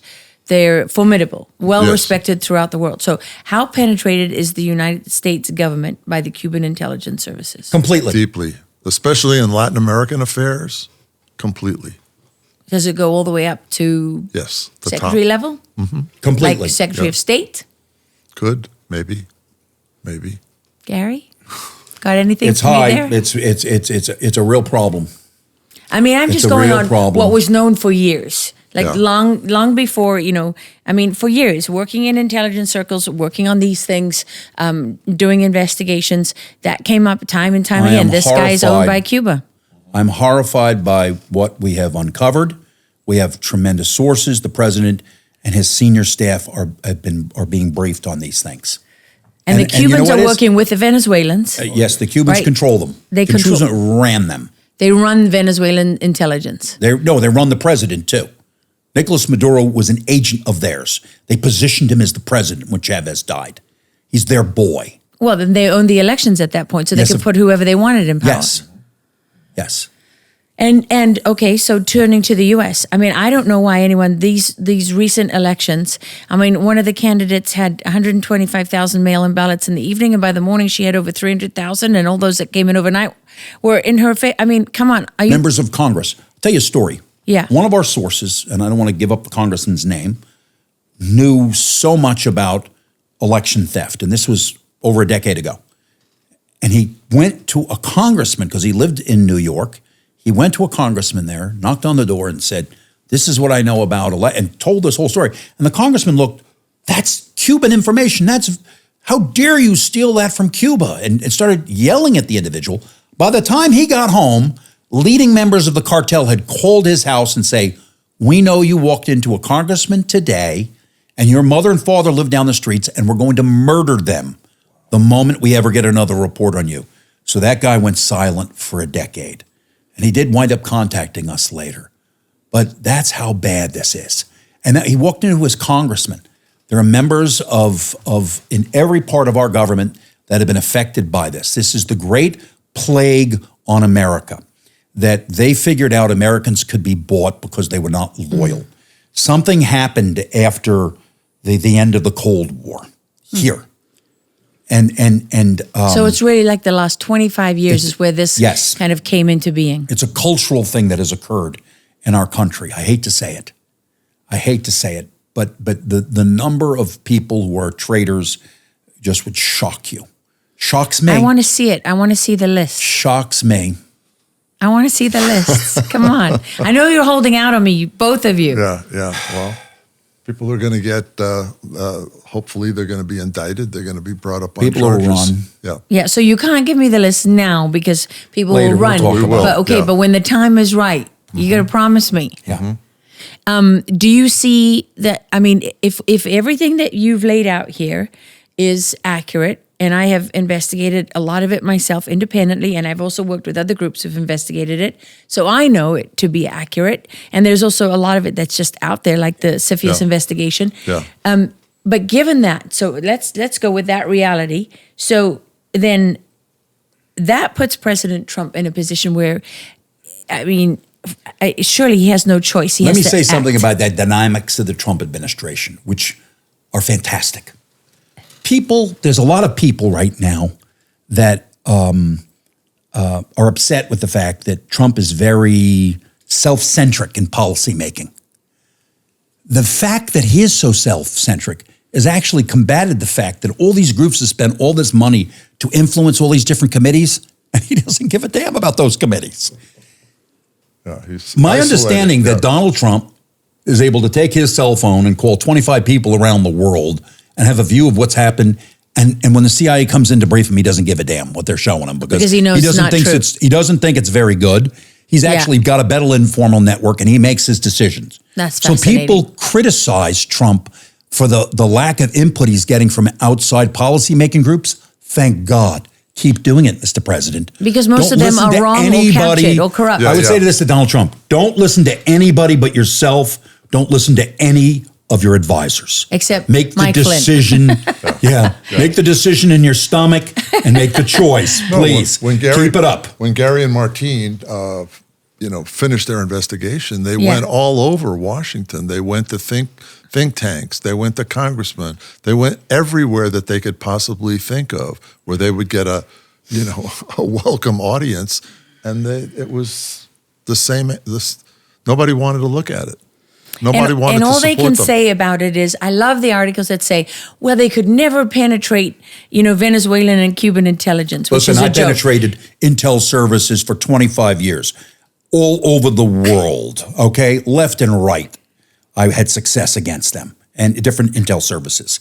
The fact that these imbeciles writing these articles would say what I could do or what I couldn't do in terms of human is laughable. Especially Not the only things was that I- they're writing, because not they're only was- idiots. Listen, They are, I was a case officer a bunch of years. I taught at the farm.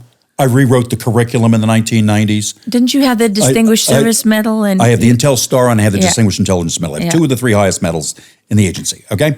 For them to think that I couldn't do this is laughable. They're imbeciles. And they're also just liars. And they're just liars. They're liars. They're just liars They're because just they don't liars. want anyone Yeah. to look at the evidence. They don't want anyone to evaluate Look, it, and they don't there- want anyone to face the truth. There's a dozen other people that could have done this. I'm not the Lone Ranger. I happen to be paired with the greatest Latino investigator in Martine Rodil ever. He's And so a remarkable. Venezuelan, because Doesn't he have a and good he's track record Venezuelan. in flipping sources? He flipped so many sources for the DEA. He was the #1 productive guy for DEA's Special Operation Division over a decade. It's remarkable what he did. The Over Venezuelans 100 hate him. sources that he flipped, right? Yes. It's just remarkable what he did.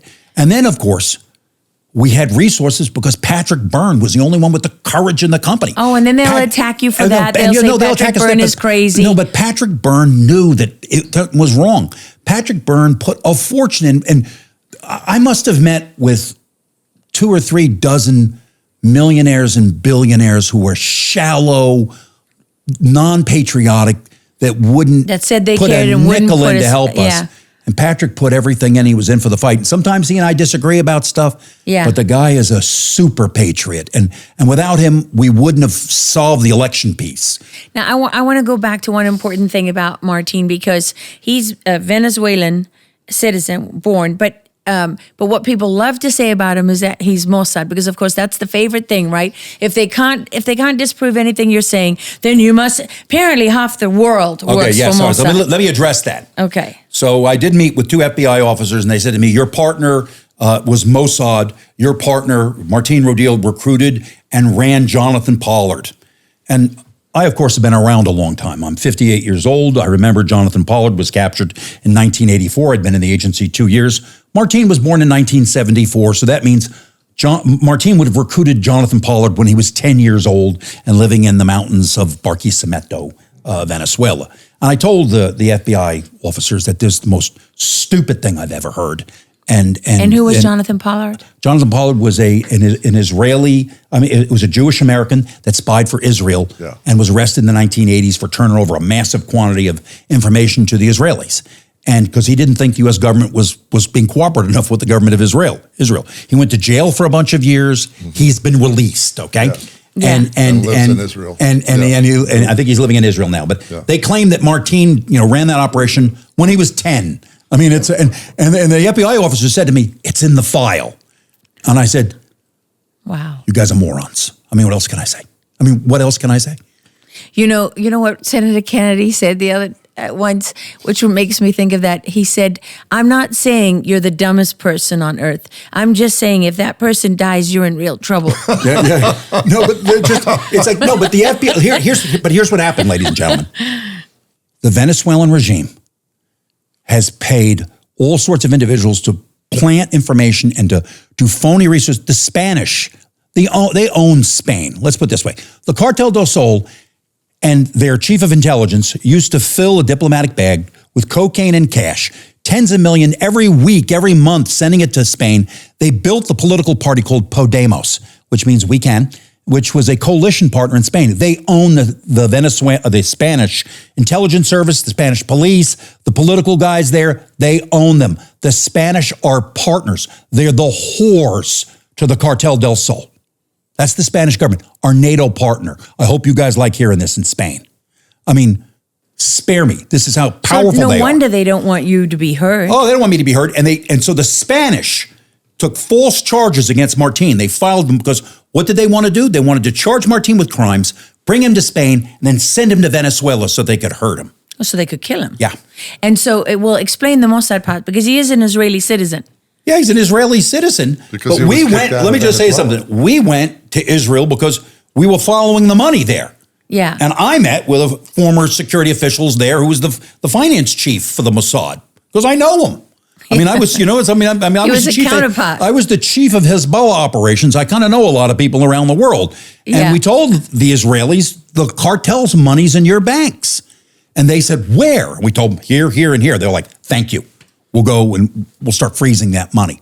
They were very helpful. Wasn't Martine stripped of his Venezuelan citizenship? So he had to get citizenship. He had to have a passport from somebody. And so he claimed Aaliyah. But look, he's more American than anything else. He is an American. He's just got he's a green card, U.S. person. Well, right I know now. a lot of people who've worked with him. He is so brave. I've tracked him over the years, and he is incredibly well respected and well liked. He is one of the greatest men I have ever met or worked with in my life. He's the most capable and brave person I know. I'm honored to work with him. I really am. And he's 100% not working for the Israeli intelligence services. They try to blame him to be working for the Cubans, the Israelis.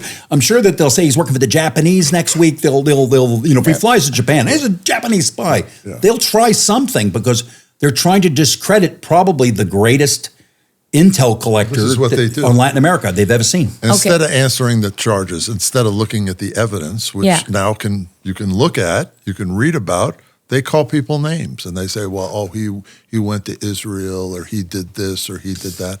Who cares, right? Look what he did.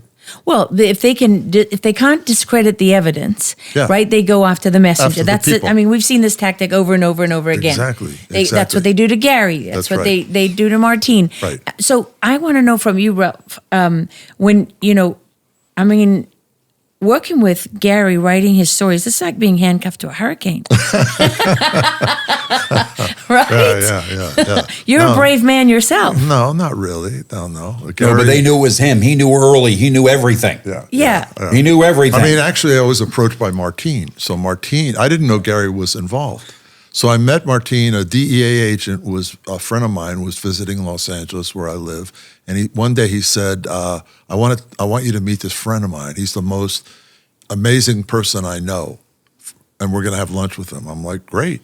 So I go to lunch and I'm sitting next to Martin. I talked to Martin. He's Latin American. I grew up in Latin America. We relate very Your father was easily. a diplomat, right? Yes. And I said, what are you working on? And he says, election fraud. I've been working on it for 3 years. And I was like, wow. And he goes, what are you doing tomorrow? I want to show you a presentation, the evidence that we've gathered. And I said, okay. And I go out to a house in Pacific Palisades, which is now burned down.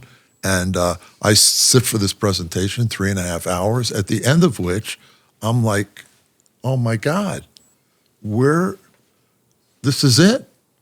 You know, because I'm like you and other people. I looked at the elections and I'm like, something weird definitely is going on here. Well, here it explains everything. They've did all the work.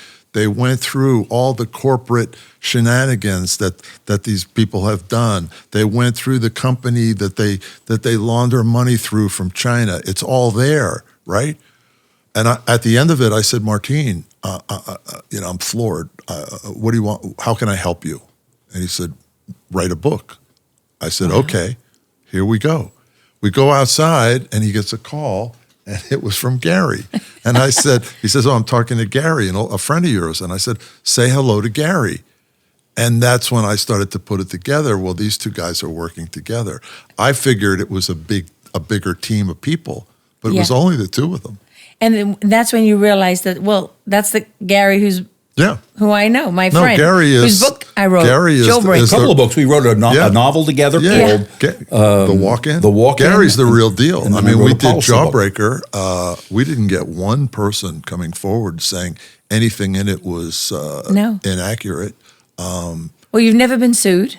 Never been sued.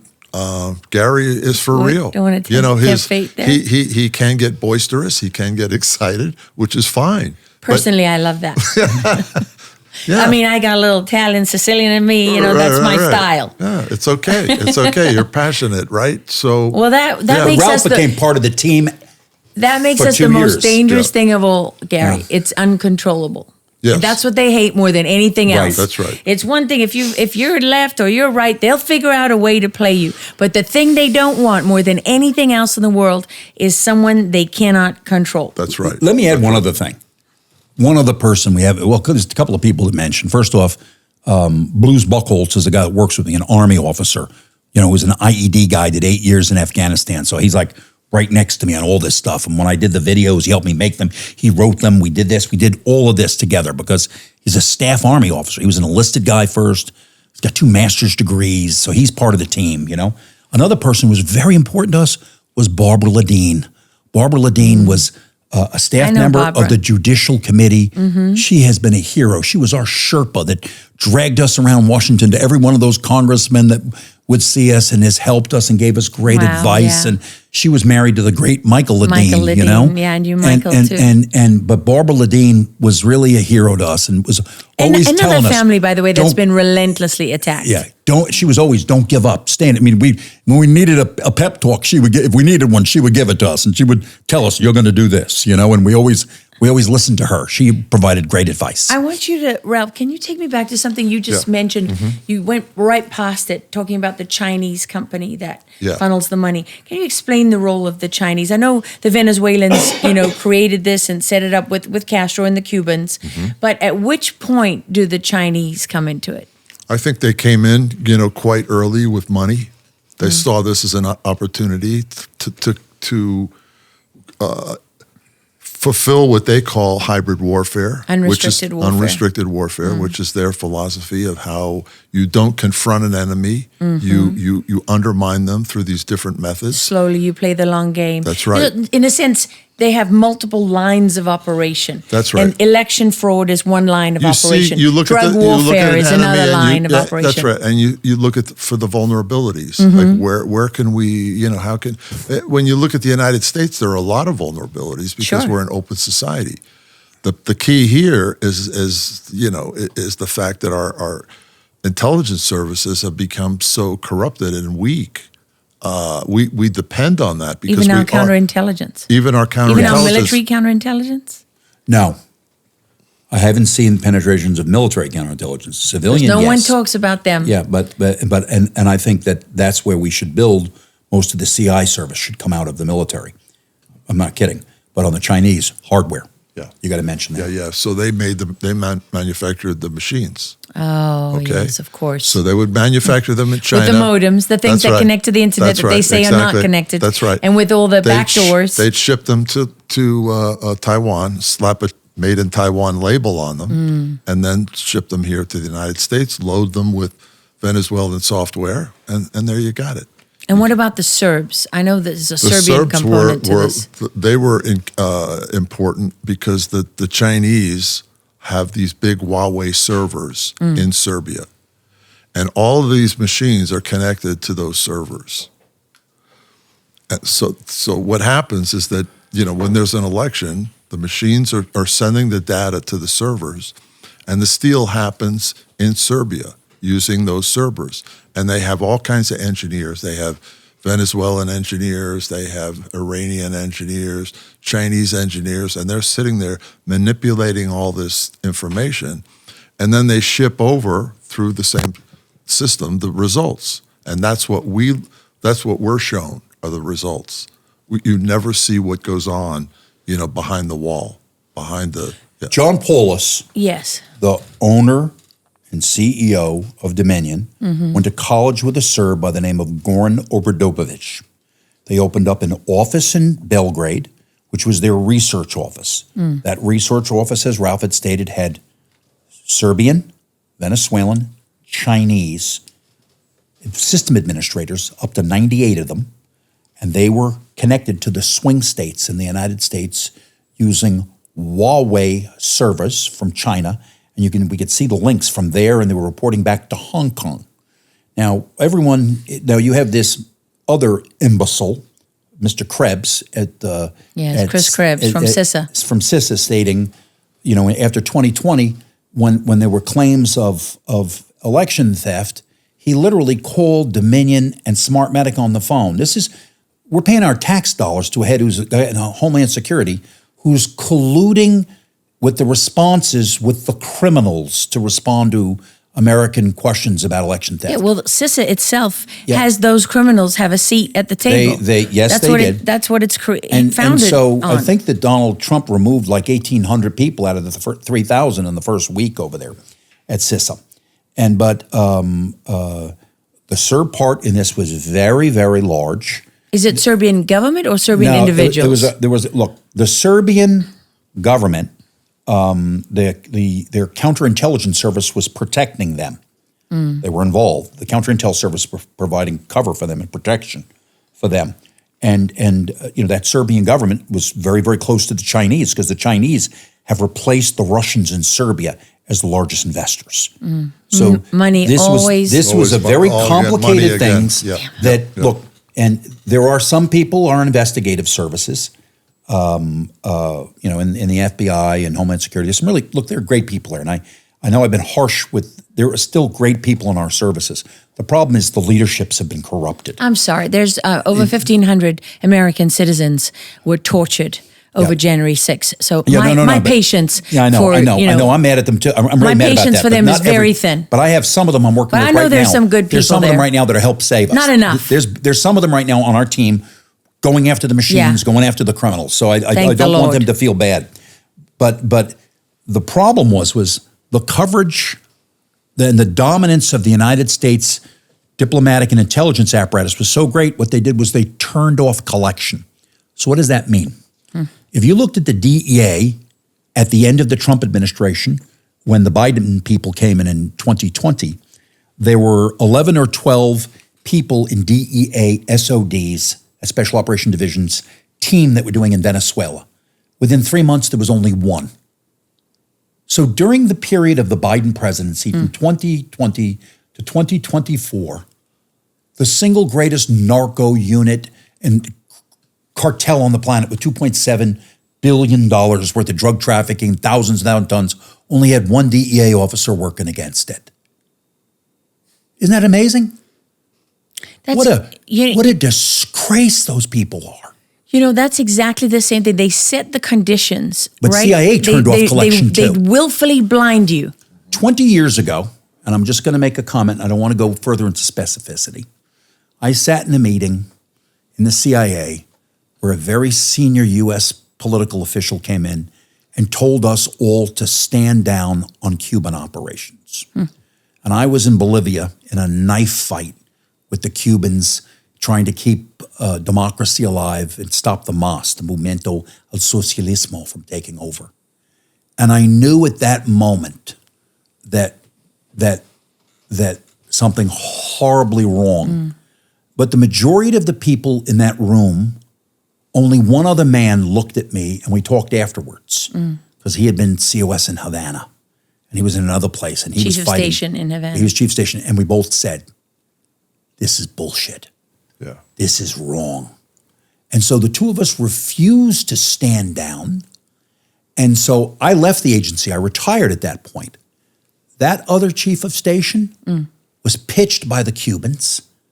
Right? They made it look like they're going to try to recruit him, and then the agency investigated him. Wow, and destroyed his career. To try to destroy him, and so these are the types of things that go on. That go on, and there were other people in Latin America division who were trying to fight the Cubans, and there was only a small number of people that would stand up to this stuff, and but they knew what they were doing. The agency knew what it was doing, and its leadership had been compromised and is compromised.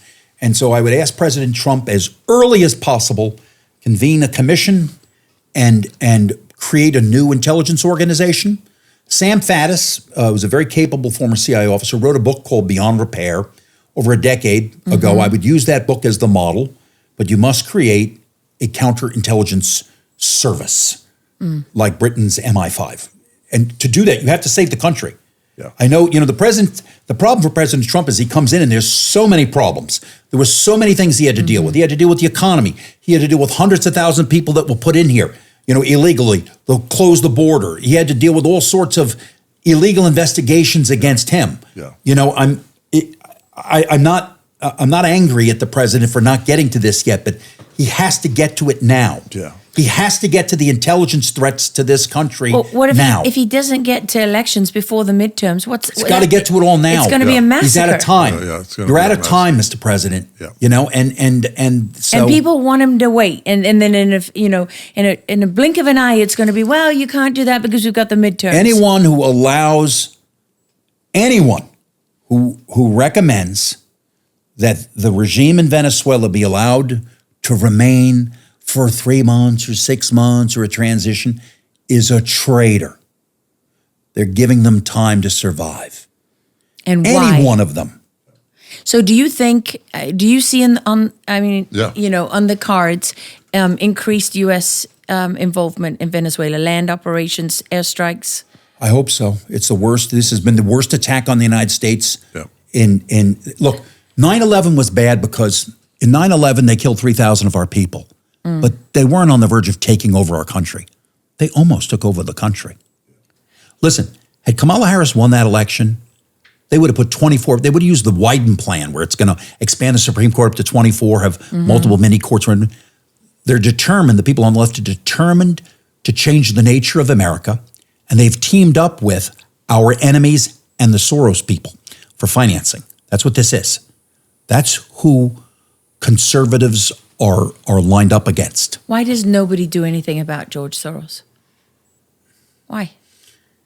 Good question. It's a really good question because he's, at least half the country. He's practically half dead. But his son now has taken his place. Yeah, his son used to have an office in the White House during the Biden administration. And he's been left in operation to proliferate his tactics. He's now the Knight Foundation, the Ford Foundation, the Tides Foundation. He's got the Open Society Foundation has its own university. Yeah. They have global networks. They have policy foundations. They're determined to change America, the nature of America, the world. Yeah, they are determined to do that. And we have to be here to ensure that democracy and our republic survive. Well, and especially the republic, right? Because democracy without the republic is a tyranny of the majority in any country. Yeah. That's why democracy without the republic fails time and time and time again. Yes. Yep. Right. Well, they're attacking it all over the world. That's why they control elections in 72 countries. And they're using the same tactics in democracies all over the world. So look what's 72 going on countries, in Europe. the UK? Yeah. France? Well, look, it's headquartered in the UK. They used it against the Commonwealth. Yeah. It's sitting in London. Its headquarters, SGO Smartmatic is sitting in London. Oh, because Lord Malik Brown. Oh, he's part of the He problem. was the head of Lord Smartmatic. Malik Brown, And who was Kofi Annan's deputy at the United Nations years ago, was their guy to give their brand acceptance globally. Right. He knows what it was doing. And then he well, went of course to he work. knows because he was on the board of Open Society Foundation. That's exactly right. And then after they successfully stole the 2020 election, Soros brought him over from London and made him president of Open Society. Got a promotion. That's right. Yeah, he rewarded him for that. Yeah. So, okay, take me to election night 2020 because I investigated that. I have some ideas of what was going on. But I mean, are these masterminds of election fraud? Where's Maduro? Where are the Iranians?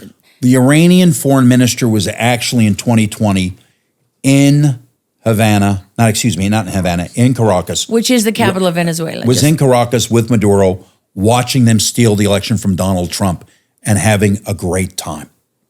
Who else was there? Just him is all we know. We just know he was the only foreign leader that was brought there. Because the Iranians provided some engineers too.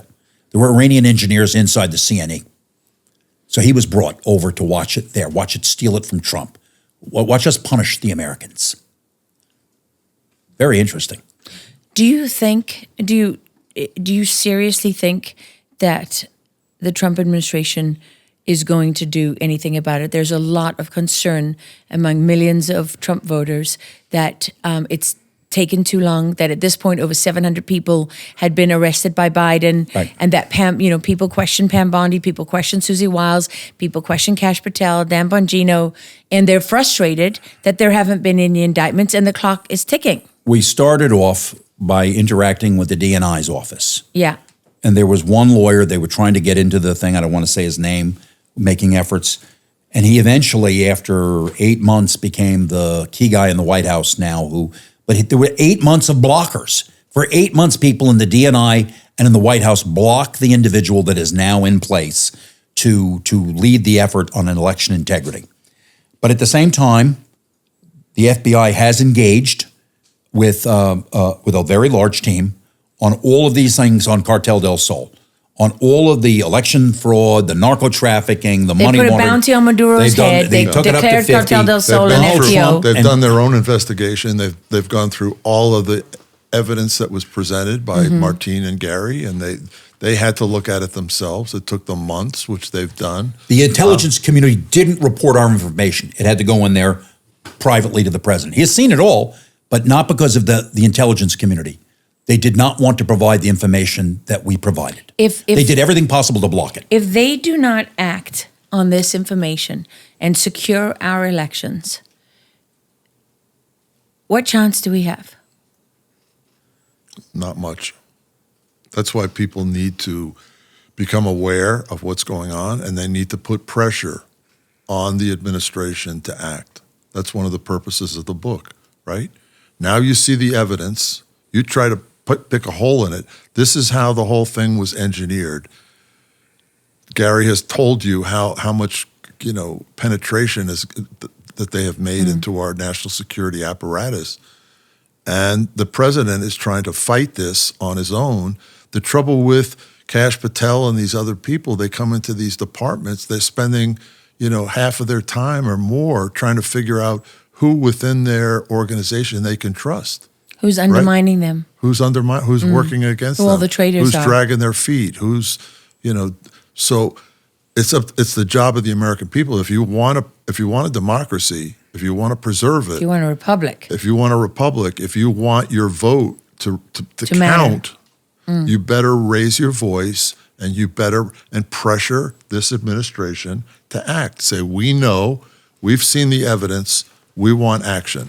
Okay, but arresting people and charging them, I mean, that goes a long way. But if you leave those machines in place, if you leave that software in place. Paper ballots. We need to be doing paper ballots. It needs to do an IDs. executive order. Yeah. The whole country should be on paper ballots. Machines Get rid of designed to steal elections. I just heard a candidate running for governor in California say, we're not going back to the Stone Age. We need blockchain. I know Pat Byrne has been a fan in the past of blockchain. I mean, I'm not a fan of anything paper digital. ballots. If the Indians can have If a nation with 1.5 billion people can vote on paper, we can vote on paper. That's right. And you know, the French have been voting on paper for years. You know why? Because you could steal elections with machines. Yeah. And they knew that. Yeah. You know, it's like, Yeah. But even there's fight. But in Europe, look, you know, when I had done the video, 10 days before the election, first thing I got was a phone call, like right after our election, because they stole the election in Georgia. They used those machines. And I spoke to a former Minister of Interior and a former National Security Advisor. And that president, that woman was bravely trying to fight back on that because the Russians, they used the machine there. Yeah. It was clear. Yeah. And they'll keep using it until we stop them.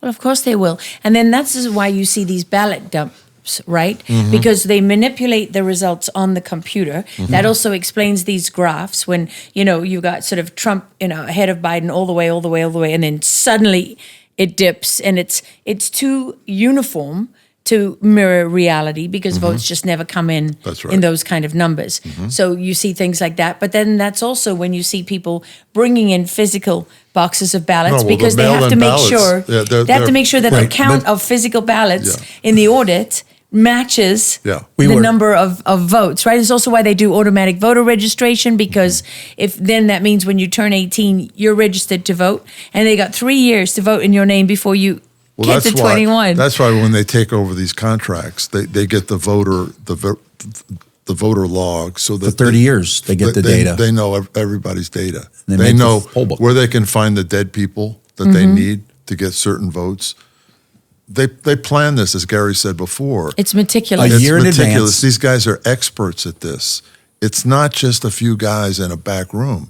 You're talking about hundreds of statisticians and engineers, and they work it, you know, for a year. And to plan- mathematicians Right. and hackers. Right.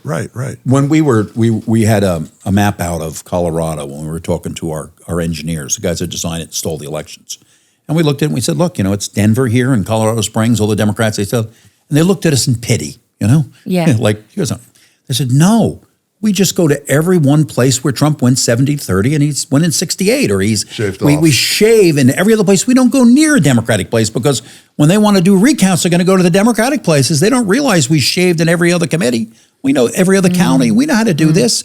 And then and then in each of those things where they shave with a different technique in each one of those. So if you found something in one county, there's no continuity around the state that way. So this is why the Republicans are so much at fault, because they have the power and the ability to show in their areas they can allow access to the machines, they can allow access to the source code, they can allow the... But they thought we just won by 35%. Yeah. Okay, we didn't win by 38. Yeah. We won by 35, so no one's going to call they should have, right? Because everyone says, well, we expected the Republicans to win by a majority.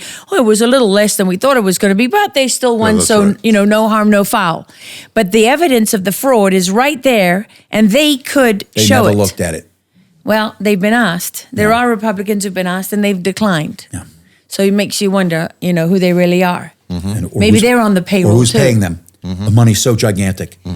Okay, so when you started out, though, Gary, you didn't start out investigating election fraud, right? We started out investigating money laundering by the cartel in the billions. I thought, okay, I'm going to start doing, you know, you collect money on drug traffickers, Yeah. and you build cases, you file them with the Department of Justice and the Department of Treasury, and you get paid 30% on the bank fines. That's pretty That was good. the business That's pretty model, good right? money. But it takes a long time to get paid, you know, and then the Biden administration wouldn't investigate anybody. We had 4 years. There's a dry hole, you know, where we're borrowing money to survive. Yeah. So that's what we were doing. And then the election got stolen. And then my business partner, Martine, says, I investigated Smartmatic years ago and I saw something. And then we said, okay, let's take a look at this. And then we met our first source, and then the second source, and then the third source. And then we were spending all our money. Look, we paid all our own money. Patrick helped us too, but we spent hundreds of thousands of dollars ourselves. I don't want my wife to look in the bank account, you know? It's like we spent all our own money because we were concerned that the country was being lost. And I went through my entire retirement, my 401, I wiped it out and borrowed here and there, and we just kept going because you didn't expect that you would hear silence. But I expected to get help. When you went to the House, or when you went to the I thought FBI. I thought other Americans would help us, and So few did. Only a small team. You know, I mean, like I said, I could name them. Patrick, Barbara Ladine, Blues, Ralph. The number's small. How do you protect your sources? Because, I mean, all of them are at risk. We moved them into the United States. They've all become witnesses of the federal government. Yeah, but there are. But I mean, there are enemies within here. Yeah, I know, it's hard. We have confidence in the FBI people we're working with right now. We have confidence they're good people. Have you lost any of them? No. Okay, so but some of them have left because no one would finance us. We tried to get the DNI to give us a contract. They refused. Thank you to the DNI. When was that? Which DNI? This DNI, Tulsi. We went to her people. They wouldn't help us. Can you get to Tulsi? Have you sat with her? I've never sat with her. We've sat with the imbeciles that she sent to speak to us, and the head of the DIG, the Directors Initiative Group. They wouldn't help us. It's shameful. It's so shameful. It's depressing for the American people to hear that even under the Trump administration, you're getting blocked and we stonewalled. paid for all of this to defend the United States, and officers in the DNI and the CIA wouldn't help us. I mean, I'm so upset about it because I spent my life doing that, and I understood if someone was doing something to defend the country, you want to help them, but not these people. How many years in the CIA? Almost 24. It's 23, and then 4 years in the Air Force before that. And then I went back to Afghanistan and worked for JIDO. I was working on IED, which is the counter-IED program. Defeat Joint IED Defeat Organization. I did a year with them in uniform when I was 50. My husband was a plank holder. Yeah, no, I know. And he, of course, I mean, it's all of us that were in Afghanistan and Iraq know each other. You know, the circle of people that did tour after tour in the national security sort of apparatus out there. What were you like as a kid, Gary? I mean, what were you always like this? I wasn't a very good student, you know. Shocked. And I was, but I went in the Air Force at 18. I became a crash firefighter. Where were you born? I was born in July 1957. Where? In Long Island, New York. And I joined the Air Force and became Hauppauge, very close. and I was a crash firefighter, so I was working plane crashes. And I was in Korea for a year. I was in Alaska, up in the Arctic for a year. I was in Albuquerque, New Mexico. I was a skydiver. I started studying Russian. Had a minor in Russian studies. Oh, you gotta be careful. That'll make you a Russian collusion spy. I was going to be an infantry officer in the Marine Corps. I went through the full PLC program. I was an honor grad in that program, graduated at the top of my class. And then a CIA case officer or recruiter met me on the University of New Mexico, tested me, and they got me to go into the agency, and I became both a case officer and a PM reserve officer, and then served in the Middle East for many, many years, and was blessed to work with some of the greatest heroes of the country, you know. Well, you didn't just serve in the Middle East. I mean, you were in the field, you were in operations, and you were in very senior positions. Yeah, but you start off as a case officer, you know. You start off and it was, I worked for some of the legends in the Middle East, and I learned a lot from them. They were very kind to me and helpful. And then I wound up as the chief of Hezbollah operations and began the hunt for Mughniya, which eventually they would get him. And then I wound up in Afghanistan on a couple of occasions and was the guy that led the entry. Gary Schrum went out for the initial talks with General Fahim, and then I replaced him for the Marshal combat phase. Fahim, who was the top defense it was General guy. Fahim then, you know. Yeah. And I had to give him the bad news that he wasn't going to be the president, that it was going to be Karzai. He didn't like that very much. I'm sure Too he bad. didn't. Yeah. But it was, and I worked with Amarullah Saleh, went up to the vice president. Great man. I was 43 and he was 26 during that period of time, you know. I put him on 60 Minutes twice, which is very rare. He and I would have regular screaming matches with each other. But he is a great guy. Still fighting, by the way. I know. Still fighting for Afghanistan. I Never ever quit. I think about him. Betrayed by the United States. Yes. I think about him frequently. You know, he had done everything for America. He was on the ground and helped lead our fight right next to me into seizing Kabul and all of the work we did in the East. And when Afghanistan was collapsing, after he had been the chief of the NDS, the minister of Interior, the vice president, he was America's guy on the ground. He didn't steal money. He was the one honest guy there. He called my former organization, the CIA, for help, and they wouldn't send him 4 rifles and ammunition to exit the city. Then he called the U.S. Army, and he asked them to keep a weapons depot out by the Panjshir Valley, not to take it away, so he could take it in and defend his people. And the they U.S. blew it Army up. blew it up, so he went in, and ultimately the Taliban fought their way in, and they murdered all the boys in his village and took all the girls Murdered as his brother. slaves. Murdered his brother, yeah. So this was the Biden administration's retrograde Thank you. from Yeah. Afghanistan. Sent 12-year-old boys into the minefields to do mind So yeah, I know people are going to see this and think, Gary Berntsen's an angry man. But the point is I understand our history. I've gotten to live our history, and I've seen some great moments and some very dark moments. And you know, if the Republic is going to survive, we all got to put our shoulder into this thing and continue get the fight. uncomfortable. And we're grateful for Ralph. the time you give us. What about you? Were you always a writer? My friends in high school said I always was, but I don't remember that. Yeah. Why? What were you doing in high school? Well, a lot of things, but they were like, "Oh, we knew you were going to be a writer," and I'm like, "Really? You did? Yeah. You know? Where were you born? I was born in New York, in the Bronx, and my parents were Italian, sons of Italian immigrants. Pezzullo. Yeah. And my dad joined the Foreign Service. He was a high school teacher in Levittown, and he joined the Foreign Service when I was 5. And then we, none of us knew what we were getting into. He did. I don't think he knew what he was getting into. And from there, he served in first Mexico, then Vietnam during the war, then Bolivia, Colombia, Guatemala. He ended up being ambassador to Uruguay and Nicaragua. And you went with him to all these places? We went. So it was like an education, Yeah. right? And my father was the kind of person who, every time he'd come home from work, he would, pull me in because everybody had dinner, and he would download to me, right? Interesting. And after a while, I would start offering him little bits of advice, and we had a really interesting relationship. Wow. So even though my father was a diplomat and he was a great guy, he really didn't. He didn't really understand other people's points of view, right? I remember when we were in Bolivia, he had this boss, and he was fighting with this guy all the time.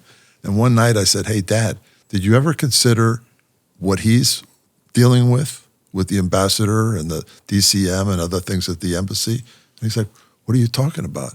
And he Old school. right. It was like a revolutionary idea To think right? about someone Right? else's position. To think. I said, that's how you win people over, right? You Yeah. understand like where they're coming from, right? And that was a huge moment, a huge. So we had a really interesting relationship, and I learned a lot from him. And he was a great guy, great guy. Yeah. Interesting that the two of you kind of found each other like Yeah. this. Yes. Yeah, Ralph's yeah. father, I went and stayed a night with Ralph's father when we wrote Jawbreaker. Right. He was teaching at a university, and I slept at the house with him and his dad and his mom, and his father was wonderful. He was so kind and so insightful and deep, and he took me to meet all of his students, and I spoke at his college class. It was really a fun day. It was a day I'll remember my whole life. No, he was Have you been interesting. punished for doing this work? I mean, have you been targeted? Of course. I mean, if you don't play the system, you suffer for it, So you just have to find ways to kind of find the cracks, I wrote a book a couple years ago with a guy who was former SAS, who was in Benghazi and running the operation there. And I got it published by Little Brown, and which is a big publisher, the way I did it is I said, I'm going to do a book about this guy's career, right? And I told him about all the things that he had done. I didn't tell him the Benghazi part, right? Yeah.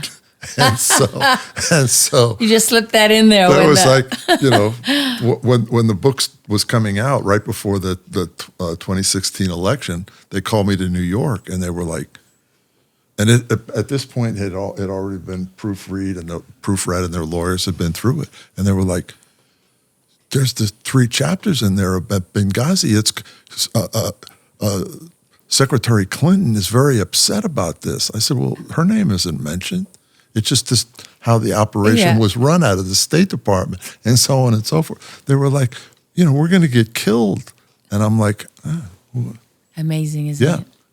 So they monitor everything, but if you're clever, you can slip things past them. What they did with that, when you say their State Department, is it's like, normally if you're doing, in the intelligence world, 90% of the work is FI, producing foreign intelligence for policymakers to consume. Well, that's Title 50, right? And 10% of it is covert action. And for covert action, you have to have a presidential finding. It has to be written usually at the National Security Council, usually written by the deputy at the deputy's level and approved, and the president signs it. It has to be briefed to the committees. But if you have the State Department doing the covert action, there ain't no finding. That's right. That's how they sneak around it. And they were clever, the Democrats, Yeah. doing that. No one had figured that out yet. I had a friend who was the head of the Syrian desk at the CIA, and I told him about this, and he goes, No, we're not doing that, because they had a system. They were trying to arm the rebels in Syria. Yeah. So they were buying guns from Al Qaeda, an Al Qaeda chieftain in Benghazi, who had swept up all the weapons that NATO had left behind when they invaded Libya, and they were shipping them through Erbil and all these different in northern Iraq, from Kurdistan. I sat with rebels from Benghazi, and they mapped in Turkey. I went and met with them in Istanbul. They mapped out all the rat lines. I mean, I did a whole bunch of work on this, and because we didn't have other first-hand sources, and we couldn't quite prove it. I mean, we had these guys mapping it all out for us, and we had other agency sources, and we wanted to be extra cautious, so we didn't include that in our story, and we still got slammed. I wrote a book with the British guy who was running the whole operation, and they were getting their money through from the State Department. If the ambassador does it, it's not covert action. It's policy. Right. Brilliant. Right. And Crazy. Which is why when the attack happened, who ran the operation? It was State Department. It was not DOD, which made absolutely no sense whatsoever. Which was how they didn't have to call up the FES team, right? The Fast Emergency Response Team that was designed to protect U.S. soil in any part of the globe. Yeah, but let me just say this. With the FES teams, the Foreign Emergency Situation Teams, if you're an ambassador, you never want to call them. Why? Because another ambassador's showing up on the plane.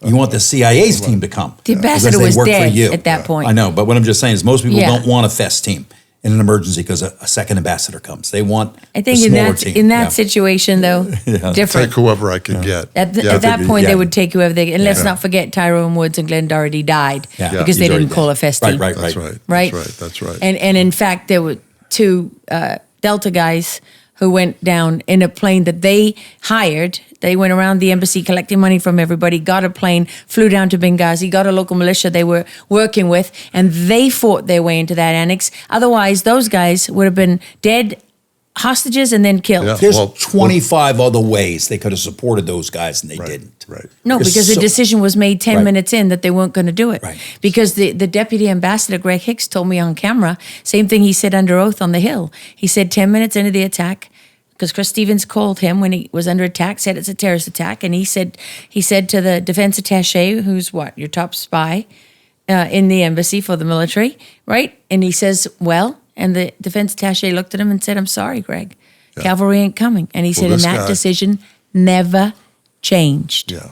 Well, this guy, this SAS guy who was running the operation, so basically they would get a list from the State Department of the kind of all the weapons that they wanted.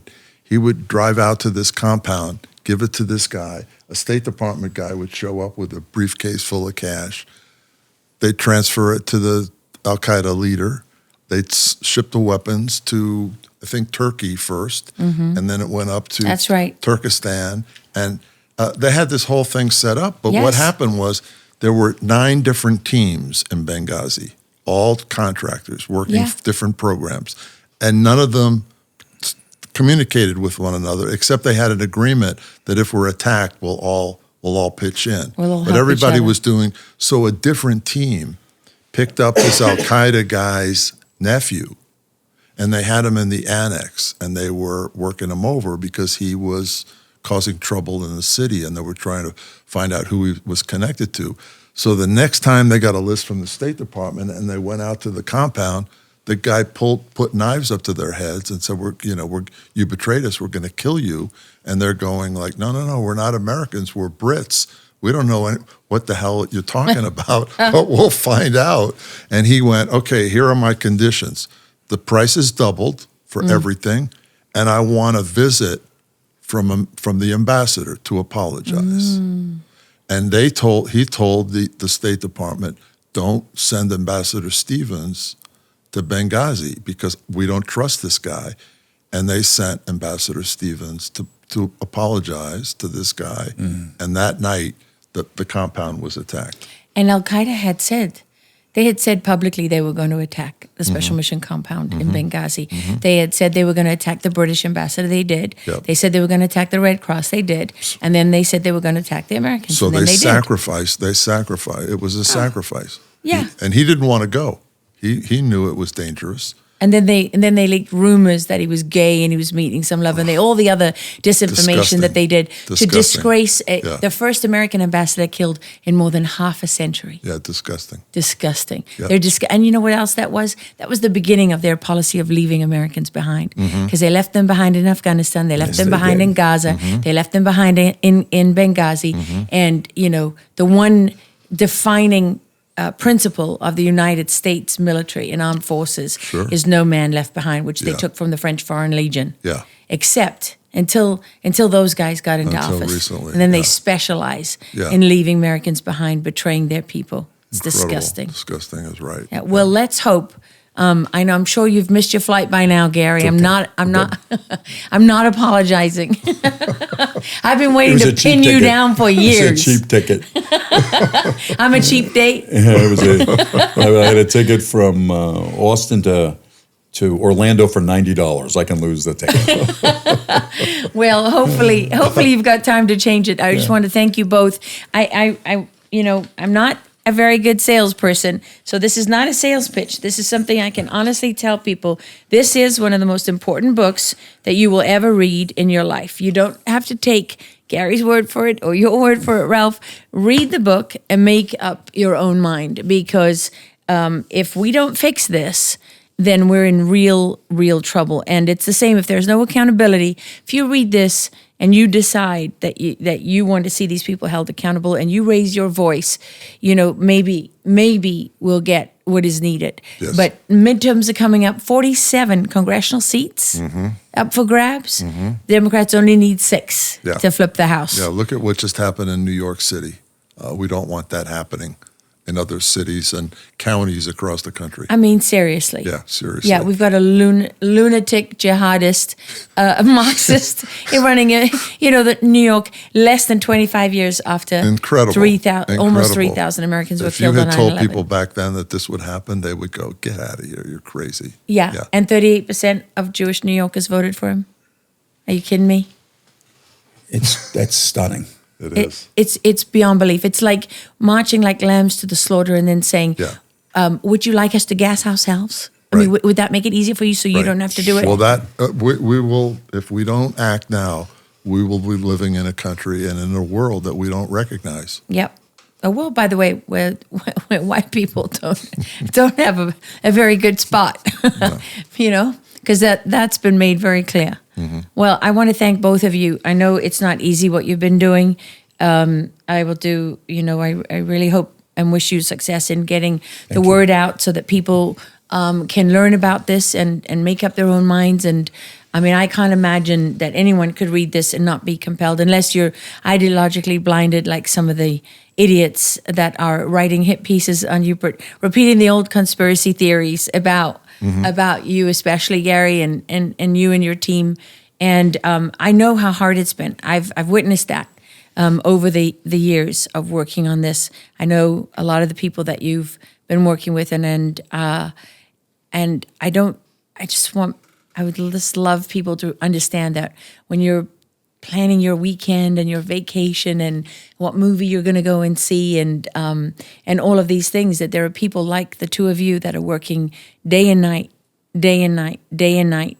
to save this country. And every single one of us is gifted a place on this battlefield when we're born, right? We're gifted a place. We have a voice. We have a say. We have a patch of this hallowed ground. I really do think this is sacred ground, and we can choose to fight for it, or we can choose to surrender it. And I would never tell anyone what they have to do. That's up to everybody to decide for themselves if they want to fight and how they can fight and whatever it is that they can do. But I just always try to urge people to understand that if you choose not to fight, That's the worst. you've given your ground Yeah. to the enemy. Yeah, the stakes are big, and people need to understand how big they are and how clever our enemies have been. And we need to be smarter than them. And they have a plan. Right. And that plan is not ended. It's not good. And They're not our friends. It didn't end with the publication of this book. They continue to fight back. But, we're grateful to be citizens of a great country, and we will continue the fight, and we will expand the number of people on our team. We go forward. Yeah. Number one single most important thing that Trump needs to do next, in your opinion, each of you?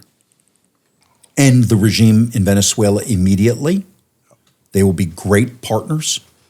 I know he's already communicated. He's had communication with Maria Corina Machado when she, but there is a team. He should recognize she has competent people around her that we have to let these Venezuelans help us in the fight. Don't compromise. Please, Mr. President, don't compromise for cartel light. See this through. End the cartel there. That's the most important thing you can do, and that's the first thing. The second thing is build a new OSS and build a counterintelligence service, because if you don't, we will lose the country. Ralph?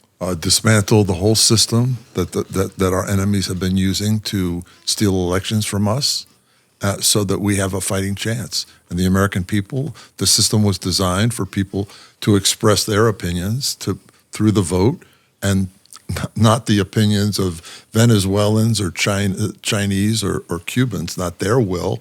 Let's honestly express our own will, and we'll figure this. The system will work the way it's supposed to. What about accountability? And accountability along the way as well. I mean, that has to be part of dismantling. Dismantling this system means rooting out all the corruption as well. That's a bigger problem. I think it's going to take over a decade to do it. And by corruption, let's be clear, we are still talking about treason and sedition. Yes, absolutely. It's more than just corruption. Yes. Yeah. It's more than just failure. It's more than just corruption. Right. It's treason. It is Right. actual willful betrayal. And do a better job of educating our citizens and our youth. We need a strong press, a strong, honest press. The system depends on that, and we don't have it now. Well, thank you both very, very much. You made me a promise. When you're ready to We'll keep share it. that list of all the people on the payroll of foreign governments and back. foreign terrorist We'll be organizations and so on. Cartel del Sol, just so people know, Venezuela is really basically a narco-terrorist State. state Yeah. with diplomatic ties and immunity, right? Yes. Yes. And okay, so, well, I thank you both for being here very, very much. Thank you very I look much. forward Thank to you. speaking to you again. Thank you. And It's been a pleasure. and once again, that Stolen Elections, The Takedown of Democracies Worldwide by Ralph Pezzullo, New York Times best-selling author, and who has painstakingly told the spectacular story of the work that Gary Berntsen and Martine Rodil and others. Martine and the Rodil team. and others have done. Thank you both so much. Thank you for watching Going Rogue with Lara Logan. You know what to do. This is the part I suck at, but I really can't do it without you. So please like and share and subscribe. And if you want to support the show and support independent journalism, go to laralogan.com. And as always, most importantly, thank you for being bold enough to go rogue with Lara Logan.